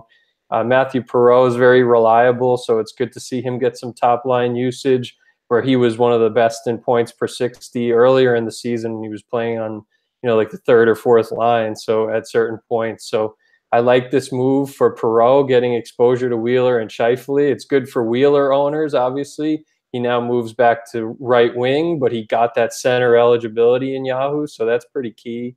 And then Patrick Laine, I mean, Nikolai Ehlers is very underrated. It's good. I know it's not the same as being with Scheifele and Wheeler like he was the other day, but Ehlers can still bring out different aspects of Laine's game. I really like Laine as, top 25, 30 overall player from this point forward. And it'll be interesting for short term as well. I mean, there's still a couple of games. I know they lost to the Rangers, but they still have a couple games left on this mammoth homestand with the 10-game homestand. So, yeah, Winnipeg I really like. I liked them at the beginning of the season to make the playoffs. I picked them to make the playoffs. They've been even better than I've expected from the back end. So it's been nice to see. It's good to see Scheifele back because you always hate to see a young player deal with injury like he has early in his career. So good to see him back. He's probably a little rusty right now, but good news for the Jets, especially moving forward to the stretch run for fantasy purposes and also into the playoffs. Yeah, for sure. Like, they're almost fully healthy. Jacob Trouba is injured, unfortunately. Maybe he could get back just in time for the playoffs. We said at the start of the year, like, all the Jets need, they have such a great roster. They just need some goaltending, and now they're getting it. Not from Steve Mason, like a lot of us thought maybe would be able to give it to them, but they're getting it from Connor Hellebuck. So that is just fine. Glad to hear that you think that Patrick Laine will still be able to produce, even though he's playing with Ehlers. He was fine also before Scheifele got injured. So I guess, yeah, and Ehlers scored a goal today. So he's been a little bit inconsistent this year, but nice to hear also that you think he'll be good. So it sounds like good news for everyone, except for, I guess, Jack Roslovich, who's no longer playing with Blake Wheeler. Yeah, but he did have a good turn in the top six in Winnipeg. Roslovich seemed capable of handling the role. When I watched and read about the games after, I saw complimentary words for him. And I hope Nick Ehlers gets back on track and that an extra healthy body in the top six helps him rather than hurts him. I assume it will be the former, as you said, Pete. He has been largely inconsistent over the last month and a bit. 14 games it's been since he has strung together 2 consecutive games in which he's scored a point. Elon, like you said, he has a goal today, took 3 shots. That's promising. Hopefully he can break this inconsistent snap and give us a point in a back-to-back game in his next outing. Yeah, and also, like Pete said, for sure, watch out for Matthew Perreault. If he's been good, like, I feel like he's probably not available in most leagues. If he's still available, if he's going to be on line 1 with Scheifele and Wheeler, you definitely want to grab him, like just as much as we were talking about you wanting to have Kyle Connor earlier on. Okay, next player I wanted to bring up, we didn't really give any proper love, and now I feel like it's almost too late, but we didn't give compliments to Harry Sateri, who we kind of joked about before, like, oh man, what, are the Florida Panthers now going to have to play Harry Sateri? Okay, good luck. But he actually went on a really great run. He had 4 straight wins, letting in only 1 or 2 goals in each of those games before finally taking a 3-1 loss to LA on Friday. Not a great game. He stopped only 23 of 26 shots, but I guess this might be the end for Harry Sateri. Reimer is off IR, and Luongo has been practicing with the team. So I assume, Pete, like, I don't know if you have any insider knowledge, but like, I would guess that this means Harry Sateri is probably going back down to the minors, and it's as simple as that, right? Yeah, I mean, unless they make a trade involving James Reimer, which I don't see happening. Pete, sorry. If you don't mind interrupting, you're actually scratching your microphone, so it's making scratching sounds. Oh, okay. Okay. Sorry, go ahead. I'll edit that. No, that's cool. Yeah, Harry Sateri, great story.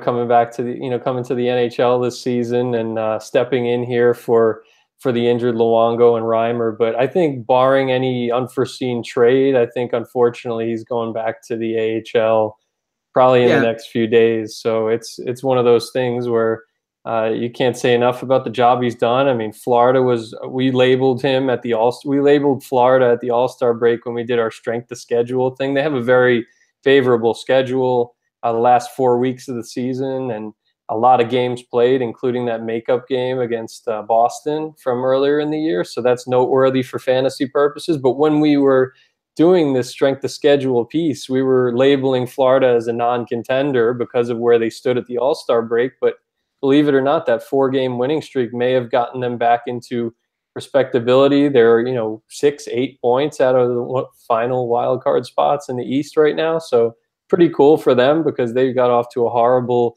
start where they weren't really relevant in the grand scheme of things, but they seem to be back on track thanks to his duties backing up the injured goalies. But certainly Luongo's the guy for fantasy purposes when he comes back from that lower body injury. Even being the oldest goalie in the league, he still had a tremendous save percentage before his injury this season. It was very valuable to fantasy owners. So great story, but unfortunately it's probably going to come to an end in the next couple of days.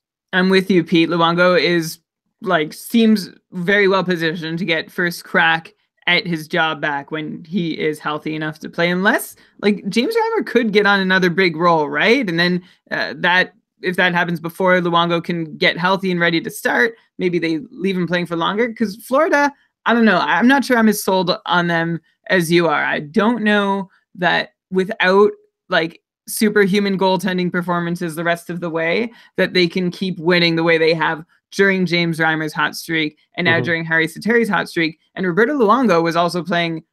I mean, I had him ranked pretty low going into the year, so definitely not up at 928. We'll see where he ends up over the rest of the season, but I feel like he's going to have to play quite a fair bit over his head for the Panthers to make any real headway I was going to say towards the playoffs race, but I don't know if that's just a straight up pipe dream at this point. Yeah, I mean, I think the only pipe dream they have for the playoffs is if these teams, I know the Rangers have won now 2 in a row. The Islanders had that crazy comeback win. The Flyers have been inconsistent, though. The Islanders have serious issues with all their injuries on the back end. Carolina's been up and down. All these teams have been up and down.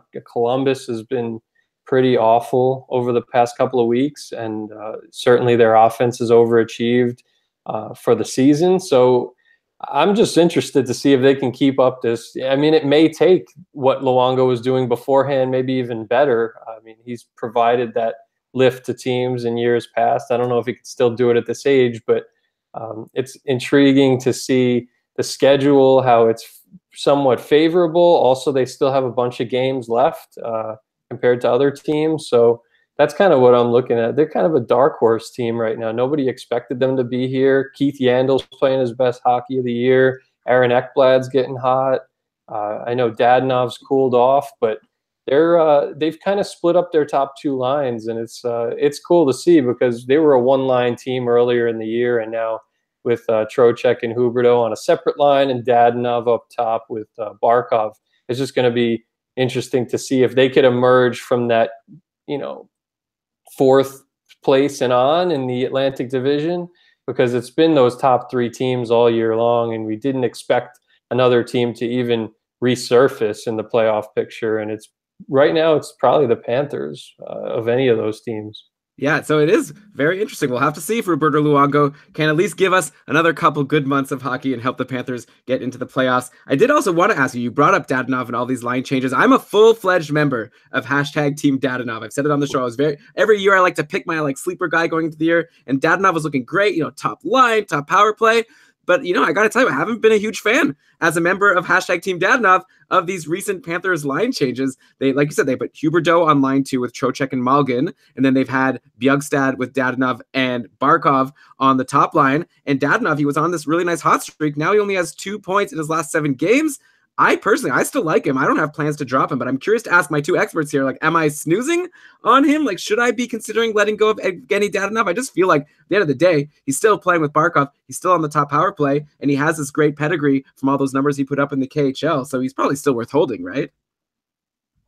I would hold him for at least another week or 2. I have him in one of my leagues, which is a pretty shallow league where it's a hits league where, even a guy I've been holding on to a guy like Jake Gensel, hoping he can get more power play usage with some of Pittsburgh's injuries. But yeah, I mean, I think Dadonov just gained left wing eligibility in Yahoo, which helps his cause when you're comparing him to guys like Kevin Fiala, who's out there, some of those dual eligible guys that have been up and down, who are worth considering in standard formats. But yeah, Dadonov, I have him in that league, like I mentioned. I'm holding on to him for at least another week. As long as he has exposure to Barkov and or Huberdeau, I'm a believer in him down the stretch, as I mentioned with Florida's schedule during fantasy playoffs for head-to-head leagues. So yeah, I would stay on the boat with Evgeny Dadonov. He also, he had a pretty nice start to the season, missed time with injury, now came back, riding some ups and downs. But if Florida's relevant down the stretch, the schedule's in the favor, and Dadonov is still playing, 18, 19 minutes a game. So it's favorable for him, especially with the spot he's in with those offensive players. Barkov's one of the most defensively responsible centers in the game. I think he's very underrated, and I like his exposure to Dadonov even through the ups and downs. I'm going to play devil's advocate here. I agree with you. He had a really fantastic start for Dadonov. There were a few games where is he gonna or is he not? And then all of a sudden, boom, he made his mark. But I think he's in a bigger, he's been resting on those laurels for it feels like a while now. Dadonov is in a funk. There's no doubt. Just 4 goals since November 11th. That's, I don't know, 3 months? 3 months since November 11th. Just 4 goals, 29 games, and only 11 assists since then too. So 15 points makes him no better than a half point per game player for now what's been 2/3 of his season, and the most recent 2/3 of his season too. I am still optimistic that being on the top line is good. And also, Dadonov's shot rate has gone up over the last few weeks to about 3 shots per game, which is ahead of the 2 shots per game that we'd become accustomed to. A small tick, but one in the right direction nonetheless. And I also, I'm still with you, Pete. The potential is still there, and it's hard to think that he finds himself out of the top 6 for an extended time while Malgin and Bjugstad get up there instead of him. That said, I'm going to draw a slightly different conclusion, which is that you should probably hold him, especially if you can afford to keep him for your fantasy playoffs. It is not going to affect you in the short term too much. But if you are an owner of him, as I am, I'm seriously evaluating whether he's worth holding while I wait for him to do stuff again. I've settled in one league. I'm going to. In another league, I already cut bait. I don't know. I think you're going to regret it in the league you cut bait, Brian. I'm with Pete here, obviously, but not obviously because I love Dadonov, but also obviously because I'm obviously going to disagree with you. But yeah, I just feel like his situation is no different than before, except for now he doesn't have Huberdeau there. He's playing with Bjugstad, so that is a bit of a downgrade for sure. But I'm hanging on for now. Let's see what happens. We'll bring him up again in another couple of weeks if nothing changes, and then maybe we'll have to reassess. Let's go to the next team. Or go ahead. No, I'll cop to just playing, going a little hard in the devil's advocate. You should probably keep Dadonov. Pete is right.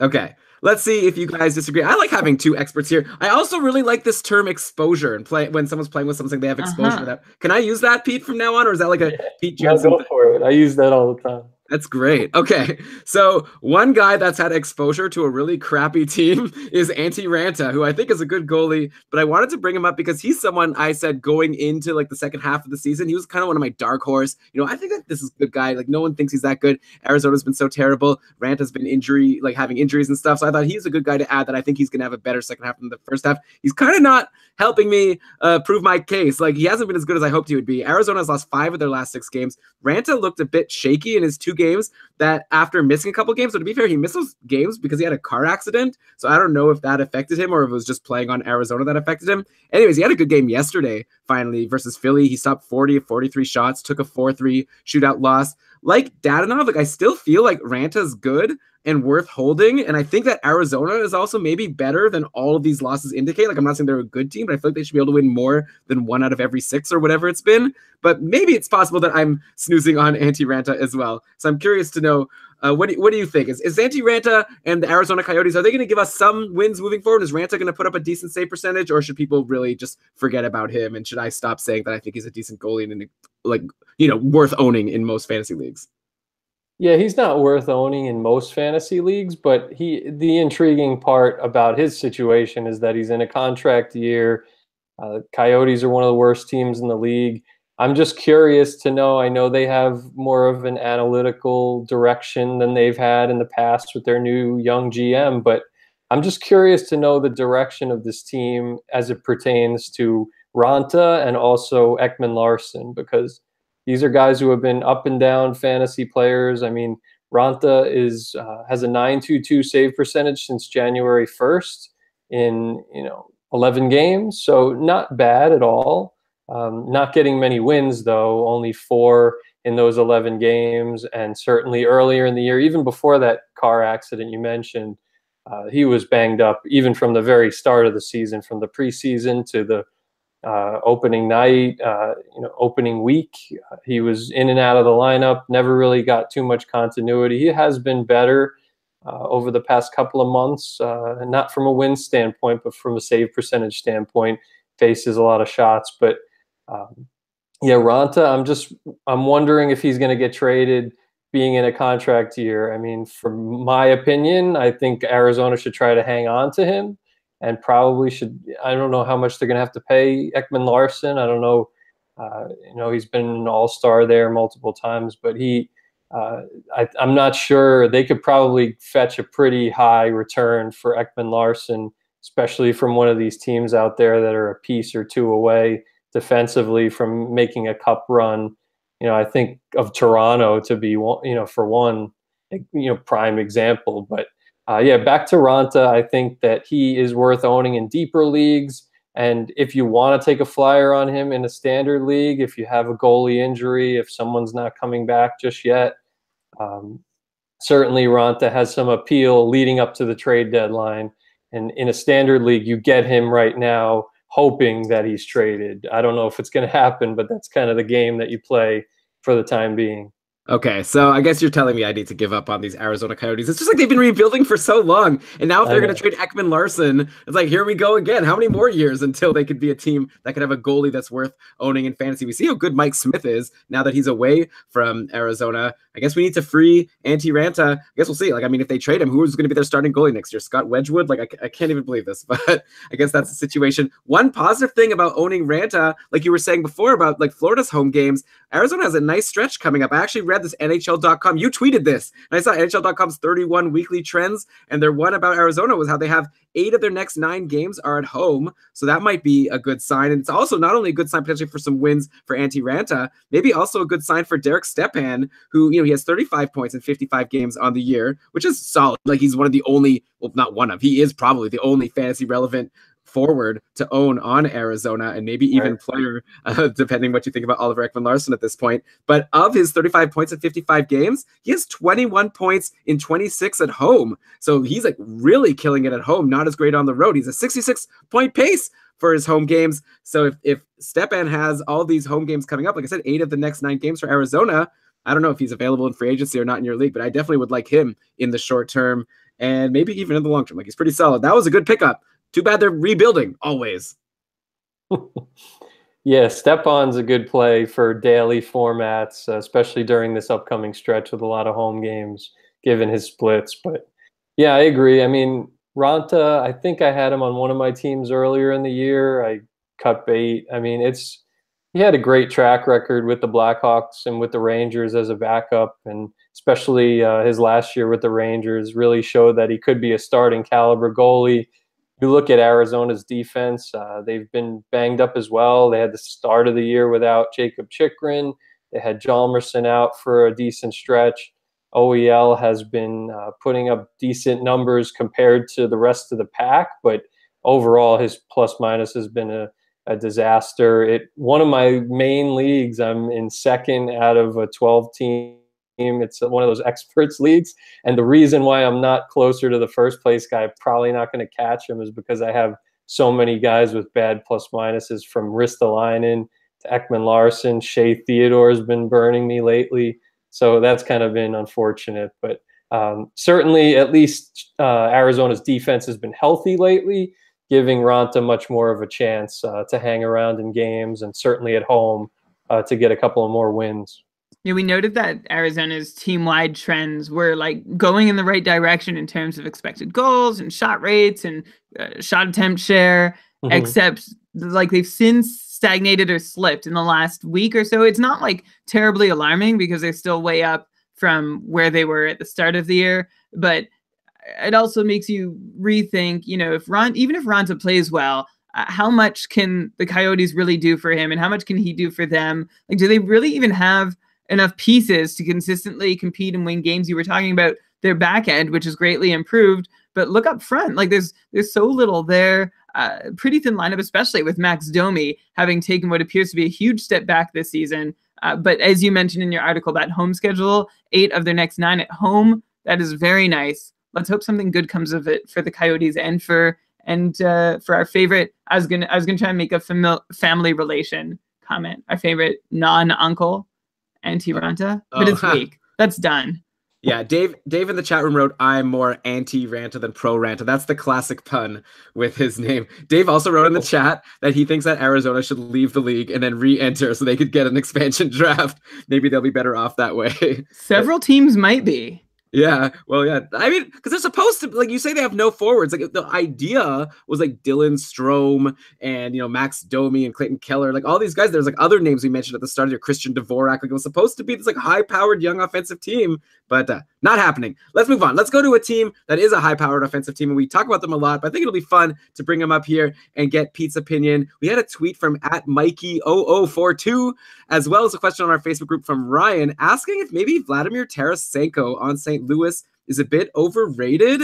Like, okay, hear me out. I know I already got the pitchforks last week saying McDavid might not win the Art Ross trophy. So, like, okay, but I'm going to throw it out there. Like, we've considered Tarasenko as a top guy for a couple of years now, like as someone that should maybe be drafted in the first round of a lot of leagues. But, at this point in the season, Tarasenko, he has 49 points in 58 games, which is great, but that's a 69-point pace. And we've got a bunch of players above a point per game pace right now. So he's below, like he's not playing like a first round draft pick in a fantasy league right now. He only had a 2-goal game and a 1-assist game of his past 8 games. So 6 of the past 8 games, he's gotten no points. If you look at his last 3 years, he's been good, like 73, 74, 75 points. So he's behind that pace this year. I'm curious to know, like, what are your expectations for Vladimir Tarasenko moving forward this year? Like, do you think now's a great time to buy low on him, like especially in keeper leagues, because he's like whatever slumping, but he's going to bounce back to being close to a point per game player? Or is it maybe time to sell high while people still think of him as one of these like top premier fantasy players? And maybe you could still get an amazing return for him when people don't realize maybe he's not that point per game player like a lot of other guys. Like Ryan was offered Gaudreau for him. And I think that's a tough choice to decide between Tarasenko or Gaudreau. Anyways, I rambled a lot. What do you think about Tarasenko, Pete? Yeah, Tarasenko, I mean, for years now, he's put up excellent goal totals without having an elite center by his side. I know he was playing with Braden Shen earlier in the year, and now he's been playing more often with Stasny.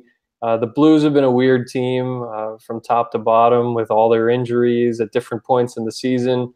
The Jaden Schwartz injury really threw a wrench into their forward group. That said, it's kind of interesting to see, even with the regression on the power play a little bit for Tarasenko, even with the point regression, it's not that big of a regression. I mean, you mentioned he's on pace for 69 points. He's had 73 plus each of the past 3 years prior to that. So it's a small dip. I mean, it's significant, though, when you mention how the scoring is up around the league. So I had him just outside the top 10 in the preseason. Yahoo had him a little higher. And he's someone right now that I would certainly not let slip in any draft outside the top 15 or 20. And that's where he's been in Yahoo leagues, standard leagues over the past 2 years. He was 20th last season, and he's 19th, even with everything going on and his inconsistent play and his inconsistent coverage of late. 19th in standard leagues in Yahoo. So that's pretty impressive.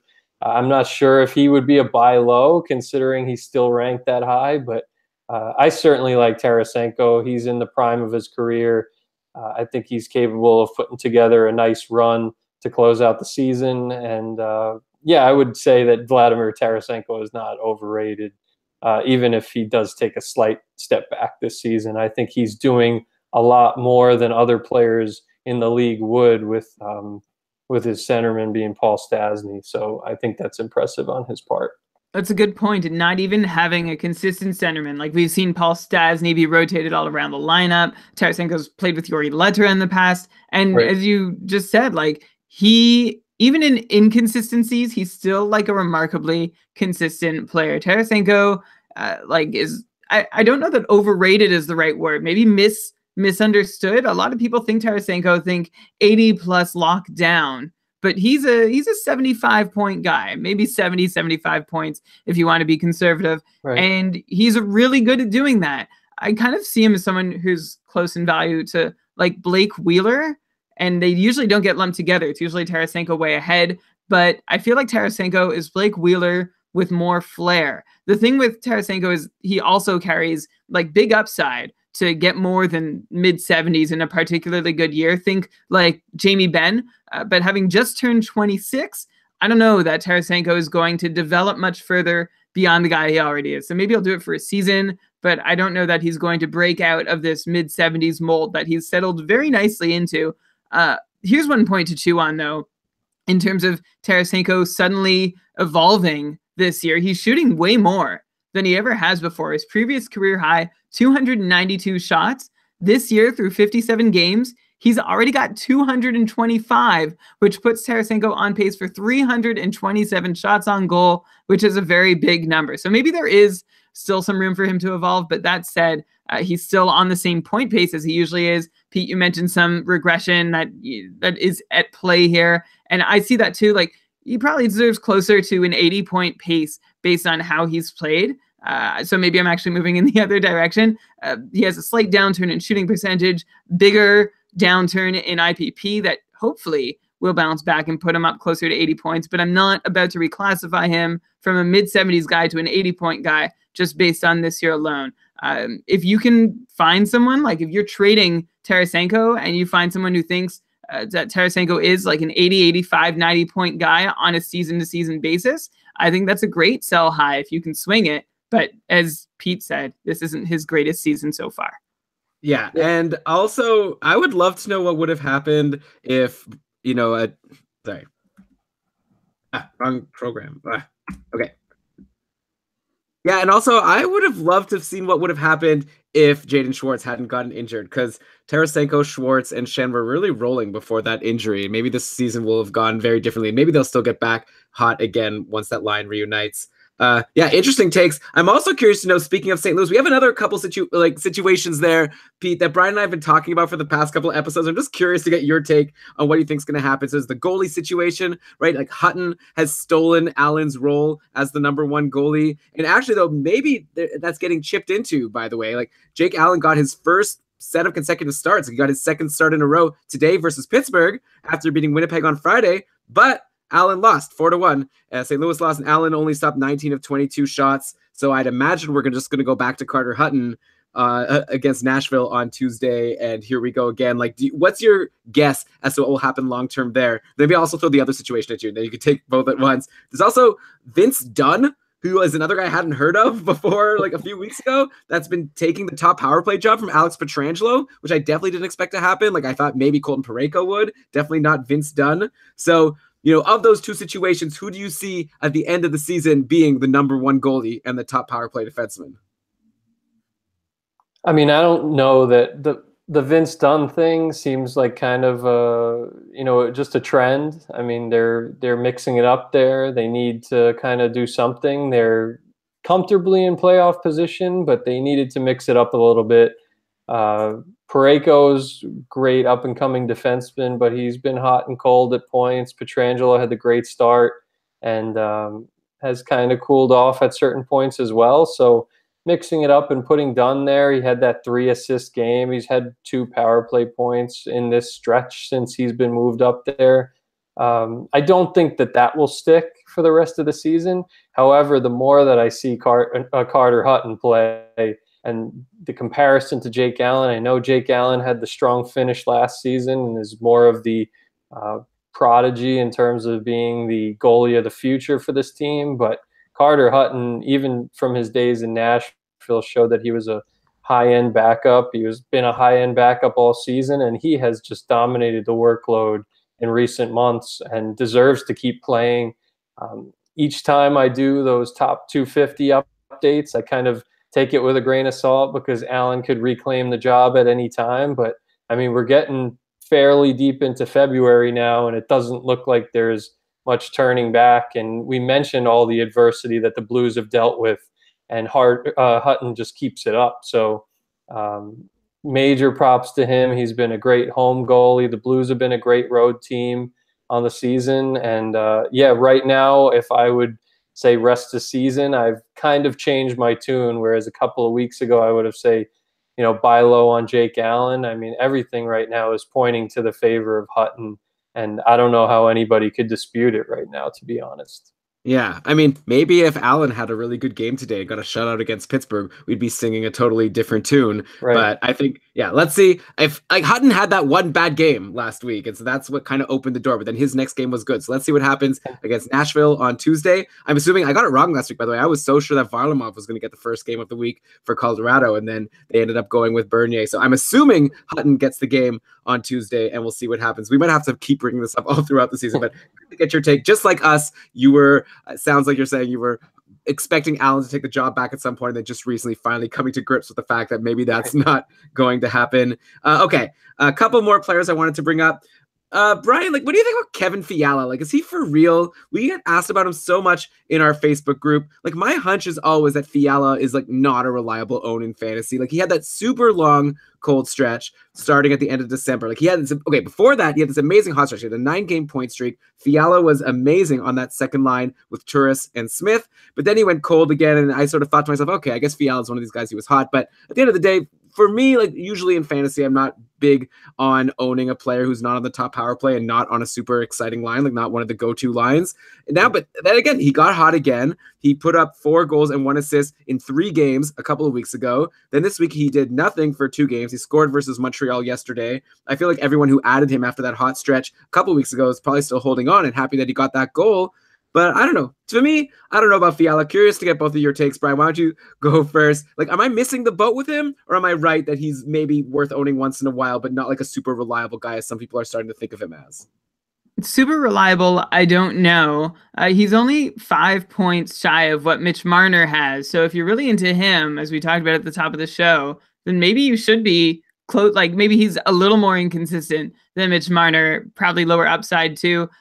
Fiala has 5 goals in his last 5 games, and he scored those 5 goals on 9 shots. So I guess contrary to what I started by saying, it's not really a for real stat line from Kevin Fiala, but he's making a good case to at least be a regular stream, be a regular candidate to throw in your lineup, because he seems like he could be at least 50 points for real. Currently on pace for more than that, but there's probably some regression to come. On pace for 55, Mitch Marner on pace for 59. Very interesting. What do you think? Yeah, I mean, I'm sorry. I should have. Let me throw it right to you. Or no, okay. You just go ahead. You got this. Yeah, Kevin Fiala, whether he's for real or not, I mean, he doesn't strike me as a guy who is self-sustainable in that line changes and adversity will like that he'll hold true to what he's done during his hot stretches. But when you look at the big picture, I mean, he's averaging almost 3 shots a game since the Turris trade. He has 30 points in those 40 games. I liked him coming into the year as kind of a sleeper / deep sleeper, and that was before the Turris trade. So the Turris trade makes it a lot more comfortable for me to roll with the punches and the ups and downs with him, because overall, especially in rotisserie leagues, Nashville's a very strong team when healthy. When they're healthy, and they have Forsberg back from the suspension now. He was injured previously. Johansson was banged up for a little bit. Arvidsson as well. If this team is healthy, I trust Kevin Fiala, at least at this stage in his career. I mean, he's been a great goal scorer for them, and his shot volume suggests that it's not just a short-term thing where he's shooting at a ridiculous percentage and he's going to regress. Part of that stretch where he went ice cold was when Nashville was dealing with some significant injuries to the forward group. Oh, yeah, that's very interesting. Always something to consider, because I guess when we're just looking at the numbers of shooting percentages and things like that, that's not taking into account which players he was playing with, like what injuries they were dealing with. So let's see if now that the team is healthy, I mean, I'd prefer if he was playing with, Forsberg or Arvidsson or Johansson or something, but I guess this Turris line, it's going pretty well. And so it'll be fun to see what happens. Maybe you're right. Maybe I'm, cutting him short a little bit too much. Another guy that, Brian, you've been telling me recently you're into is Pavel Zacha. You said I got to bring him up. So here we go. 5 points his last 5 games going into today. Right now, New Jersey is playing Boston. There's a minute left in the game. Not looking like Zacha got on the board today. And by the way, Brian, your favorite goalie, Eddie Lack, was in nets, and he stunk. 846 save percentage, 4 goals against on 26 shots. So no surprise. Yeah. Anyone who was using Keith Kincaid to get their goalie starts while Corey Schneider is out can exhale. Eddie Lack is not about to steal the job. How many times have I tried to fool myself into thinking that Eddie Lack can do this? He can't. I don't know what's going on. I'm hoping that one day, not too long in the future, he'll be able to, but I'm not ready to give him another chance this season, and I don't think the Devils should either at this point. It looks like they've scored again, but it might have been with an empty net. Anyway, it looks like Boston just scored. Oh. It looks like Boston just scored again, but it was on an empty net, which is it all that different from Eddie Lack in the last few years? Not so sure. So Keith Kincaid owners rejoice. As for Pavel Zacha, I streamed him in this week in my lineup. He did great for my team. He contributed. He's got the numbers. He's got the line mates. So why not give him a shot? He's certainly better. Like, I've seen Jesper Bratt owned on several teams, and he's got the line mates, but not the points or the shots. Bratt has been limited to 1 or no shots on goal in 15 of his last 17 games. That's very, very few shots, and only 7 points in his last 17 games. And that's even a kind slice, because Bratt has just 1 point with 8 shots in his last 9 games. If you own Jesper Bratt, you're snoozing. Yeah, well, actually, Brian, you're talking about the lines. New lines today. I'm very surprised and happy. They've got Kyle Palmieri back where he belongs on line 1 with Taylor Hall and Nico Hischier. And then they were going with Zacha with Wood and Nose, and I guess it's like line 3. They got a lot of ice time. Then Zacha with Jesper Bratt and Drew Stafford. So all's right in the world. But yeah, Zacha didn't get a point, but he is still on the top power play with Hall and Palmieri and Brian Boyle and a defenseman, I guess, Will Butcher. And also Zacha had a decent game today. 5 shots, so no points, but still got you a lot of shots. He's good. Like, so Pete, who do you think? Like, if you had to pick one New Jersey Devil forward to own, and you can't have Taylor Hall and you can't have Kyle Palmieri, and I guess let's say you can't have Nico Hischier, even though it's not as if he's been so amazing lately. An assist today, for what it's worth. Anyone else worth owning? Are you on the Pavel Zacha train? Yeah, at this point, you can give Zacha a chance, especially now that he's on the first power play unit. He's getting some chances in those spots. You mentioned that's a great stat about even when a guy's not producing, you want to have the shot volume there, whether you're playing DFS or season long, regardless of your league format. You don't want a goose egg any given night. And for that stretch where Jesper Bratt, and you mentioned he was just demoted to to another line separate from Hall and Hischier, that's significant. So if I was going to pick one, I might go outside of the Devils roster for that replacement of Bratt. But if you want to go inside, I mean, Pavel Zacha, high-end draft pick who has yet to pan out, but showing some flashes of brilliance right now. So I would take a chance on him over Bratt right now. But again, in the grand scheme of things, I might look to the waiver wire for a different team to see what else is out there before grabbing Zacha. Yeah, that's reasonable. Or you could tweet at us at Keeping Karlsson or at Pete at NHL Jansen. I see you take fantasy advice questions as well. So let us know you're free agent so we could try to help you out and see if there's a better option than Zacha. By the way, Pete, I saw you. So you do this list, your top 250 fantasy owns, and your last one that you released was on February 1st. So I guess just a week ago, you had Kyle Palmieri at 180. He's got to be higher on your next one, right? Like, he's on a hot streak right now, back on line 1, top power play. No way I want some of these guys who are around Palmieri on your list. Like, give me Palmieri a lot higher. He'd be moving up.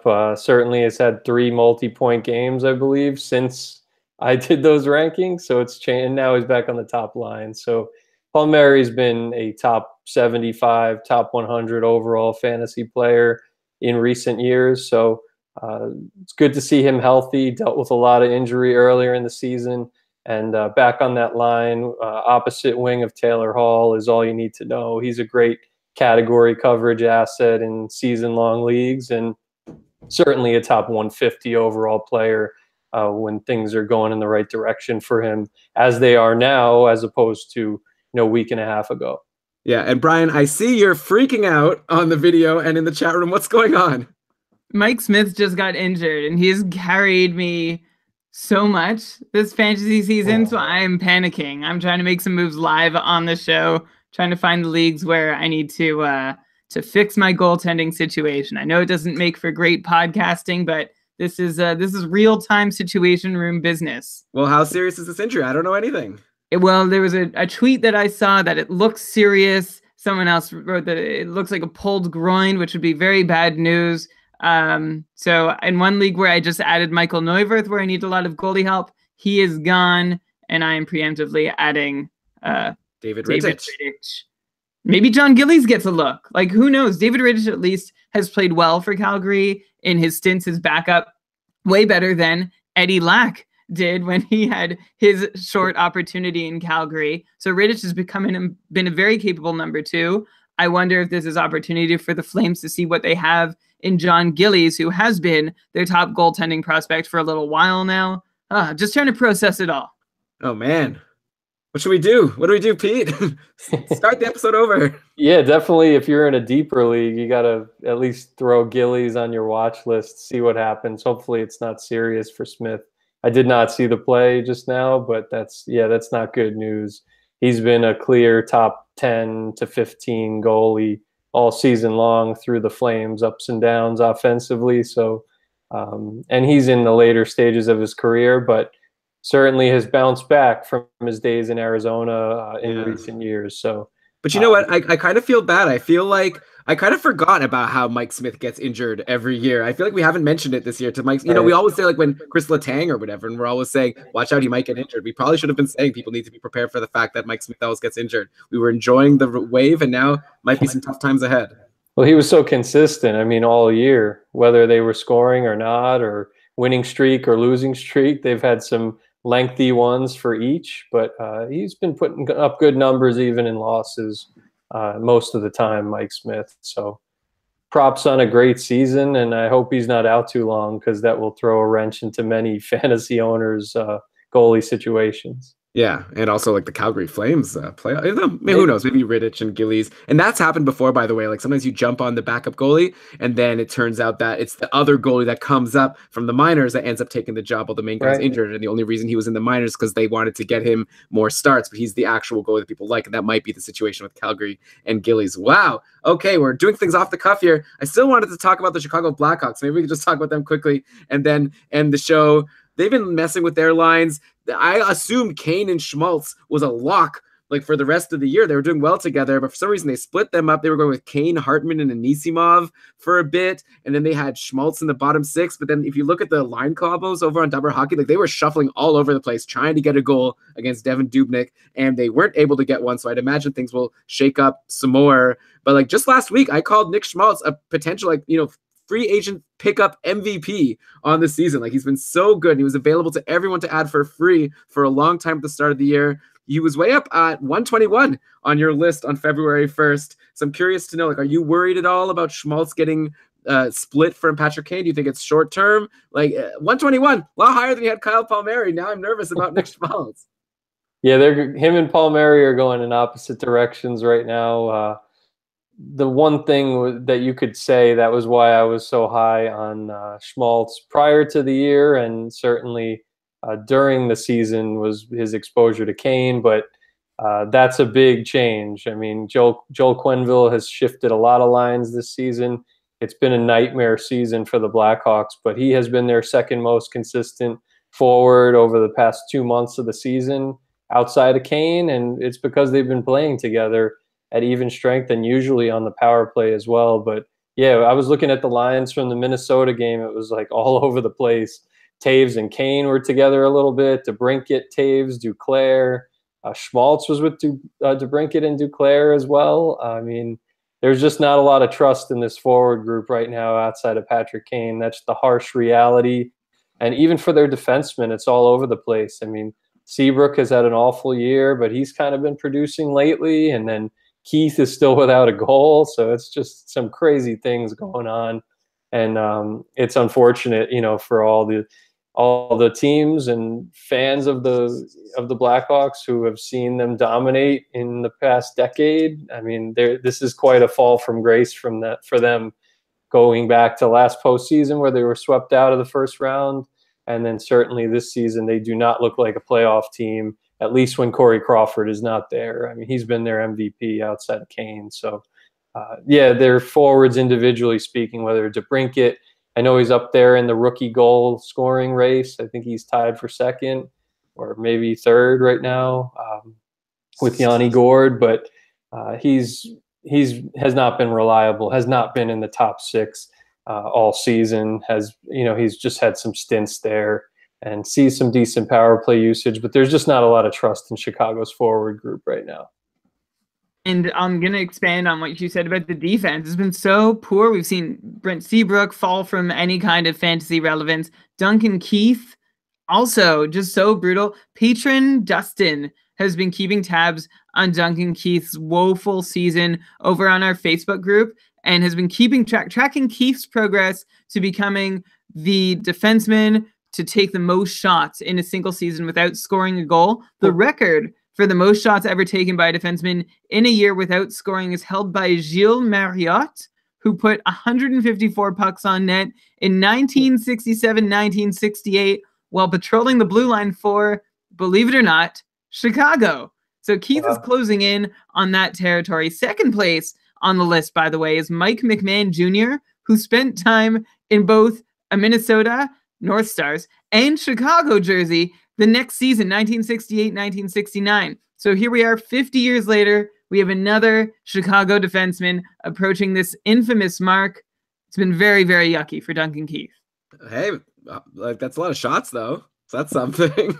not even, I guess. Wait, so how many does Keith have at this point? 130-something.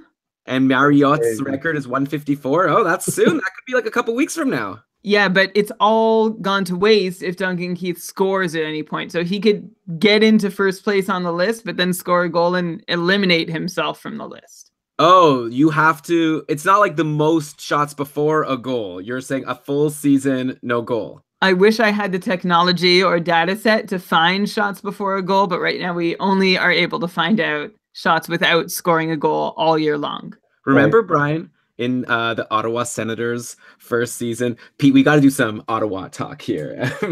I remember, who was it? Was it Brad Marsh who hadn't scored a goal all year? And then in the last game of the season, everyone was passing to him, trying to get him to score a goal. I remember it was like a very good feel-good moment. Are you sure it wasn't Bill McCult? Was it? I don't know. That was years later. He was returned in the Yashin trade from the Islanders, and he went, I think, 72 games without scoring a goal. I don't think he ever scored a goal for Ottawa. That's a shame. We're getting a lot of people freaking out in the chat room now. Christian's asking, Rittich, Bernier, or Ward? It's happening, Brad. Get ready for the tweets. Oh my gosh. I think I'd go Ward. He's been solid. Carolina's got a lot of home games. I know today's like the episode where we're talking about home games when we never really do, but I read Pete's stuff and it comes up. But yeah, go Cam Ward, because Carolina's looking good and he's on a run right now. He might blow up, but David Rittich might not even be the starting goalie. It might be Gillies. So that's my pick. Anyway, okay, let's wrap this up. This has been so much fun. Thank you for giving us so much of your time, Pete. You're very knowledgeable about fantasy. People should definitely be following you. I already said on Twitter, you're at Jensen NHL. No, at NHL Jensen, correct? Yep, that's it. And yeah, hit me. I'm answering questions all day. I'm sure you guys are answering questions now. There's a big appetite for this content, and it's, you know, a pleasure to answer everybody's questions every day. And it's cool to see, you know, you guys are doing a great job with the podcast. We, you know, our operation's growing at the NHL. I would love to, you know, stay in touch with you guys as it continues to grow. And it was great coming on with you guys for the podcast. You guys have a great analytical insight to things. And I'm sure it's, you know, as it's beneficial for you to talk to me, it's the same for me. You guys have some great ideas and ways to spin things into the direction of fantasy owners, because there's just so much information available right now. So you can spin things in however way you want. And as long as you stay, you know, on the ball all year long, you have a great chance off the waiver wire to keep your team afloat, even if you get some bad luck. So, you know, hopefully all three of us can keep these fans on track as we get to the playoff push. Yeah, well, thanks a lot. Means a lot from you. Brian and I are going to be all giddy and giggling about this NHL thing after You're the supposed to episode's butter us up before you come on the show. You're already here. There was no need for any of that. But yeah, you're totally right. Like, who knows if anyone's going to be picking up Neuwirth or Gillies or whoever, and that's going to end up being their MVP fantasy goalie at the end of the year. So a lot of hockey to be played. And yeah, thanks everyone for tuning in. Of course, like we're late in the year. I like to assume at this point in the season, everyone who's listening is like in contention in their fantasy leagues, or they're like just diehard fantasy people. But I feel like the people who are losing, they're gone. They don't care anymore. They're like busy paying attention to baseball preseason or whatever. Has that started yet? I don't even know. I guess NFL just ended. And basketball. Anyway. What other sports can you name, Elon? Well, there's a bunch of Olympic sports, skiing and snowboarding and stuff happening. Curling is, I've been seeing a lot of stuff on Reddit making fun of curling. Anyway, what was I saying? Yes, those of you who are listening, you're the best because you're probably in contention in your league. And if you like this podcast, you think we've helped, we'd of course appreciate a 5-star review on iTunes. We have our Patreon program. You can check it out, keepingkarlsson.com/patron. But with that, thanks again, Pete. How about we cue the outro music? And Brian, why don't you go ahead and read us the credits? Okay, I will. This episode of the Keeping Karlsson Fantasy Hockey Podcast was presented by Dobber Hockey and supported by our patrons, including a few who've been with us now for 3 years uninterrupted: Joey S., Chris J., David B., Dave Benton, that's you, Bill P., Ryan M., and yeah, thanks to you guys. Also, Elon, you might be interested to know, we got our first iTunes review from Denmark ever in the last couple weeks. Whoa. Yeah, so thanks J Memek, J Meemke, I don't know how you want that pronounced, for that. Also thanks to other recent iTunes reviewers like Scotty Southside, whose review allows us to forgive them for not wanting to tell any friends about our show. Elon, I had an idea reading that iTunes review. I think we should make a parallel show with terrible fantasy advice so people will share it with everybody in their league. And I think we have a shot at becoming more popular than this one. That is interesting and terrible, I think. There might be some nugget of goodness in there. We'll have to. By the way, I should mention Pete. A bunch of people in our chat room. I don't think you're in it. A lot of people are saying Pete was great. Thanks, Pete. So like everyone's really happy to have you on the show, and we're really happy. Too many compliments all around. So why don't we end the show? Brian can go figure out what to do with his goalie situation. I'll decide if I need to go and add Rittich or Gillies, because my goalie situation isn't that great in the couple either. By the way, I'm rolling with Varlamov. It's been terrible. Anyway, good. Let's end the show. Okay, well, I still need to read the credits, and I was going to thank Pete again myself. Pete does excellent work at NHL. Have we said this enough times? I feel like we gotta, it's worth it. At NHL Jensen on Twitter, find all his stuff over at NHL.com. Check it often.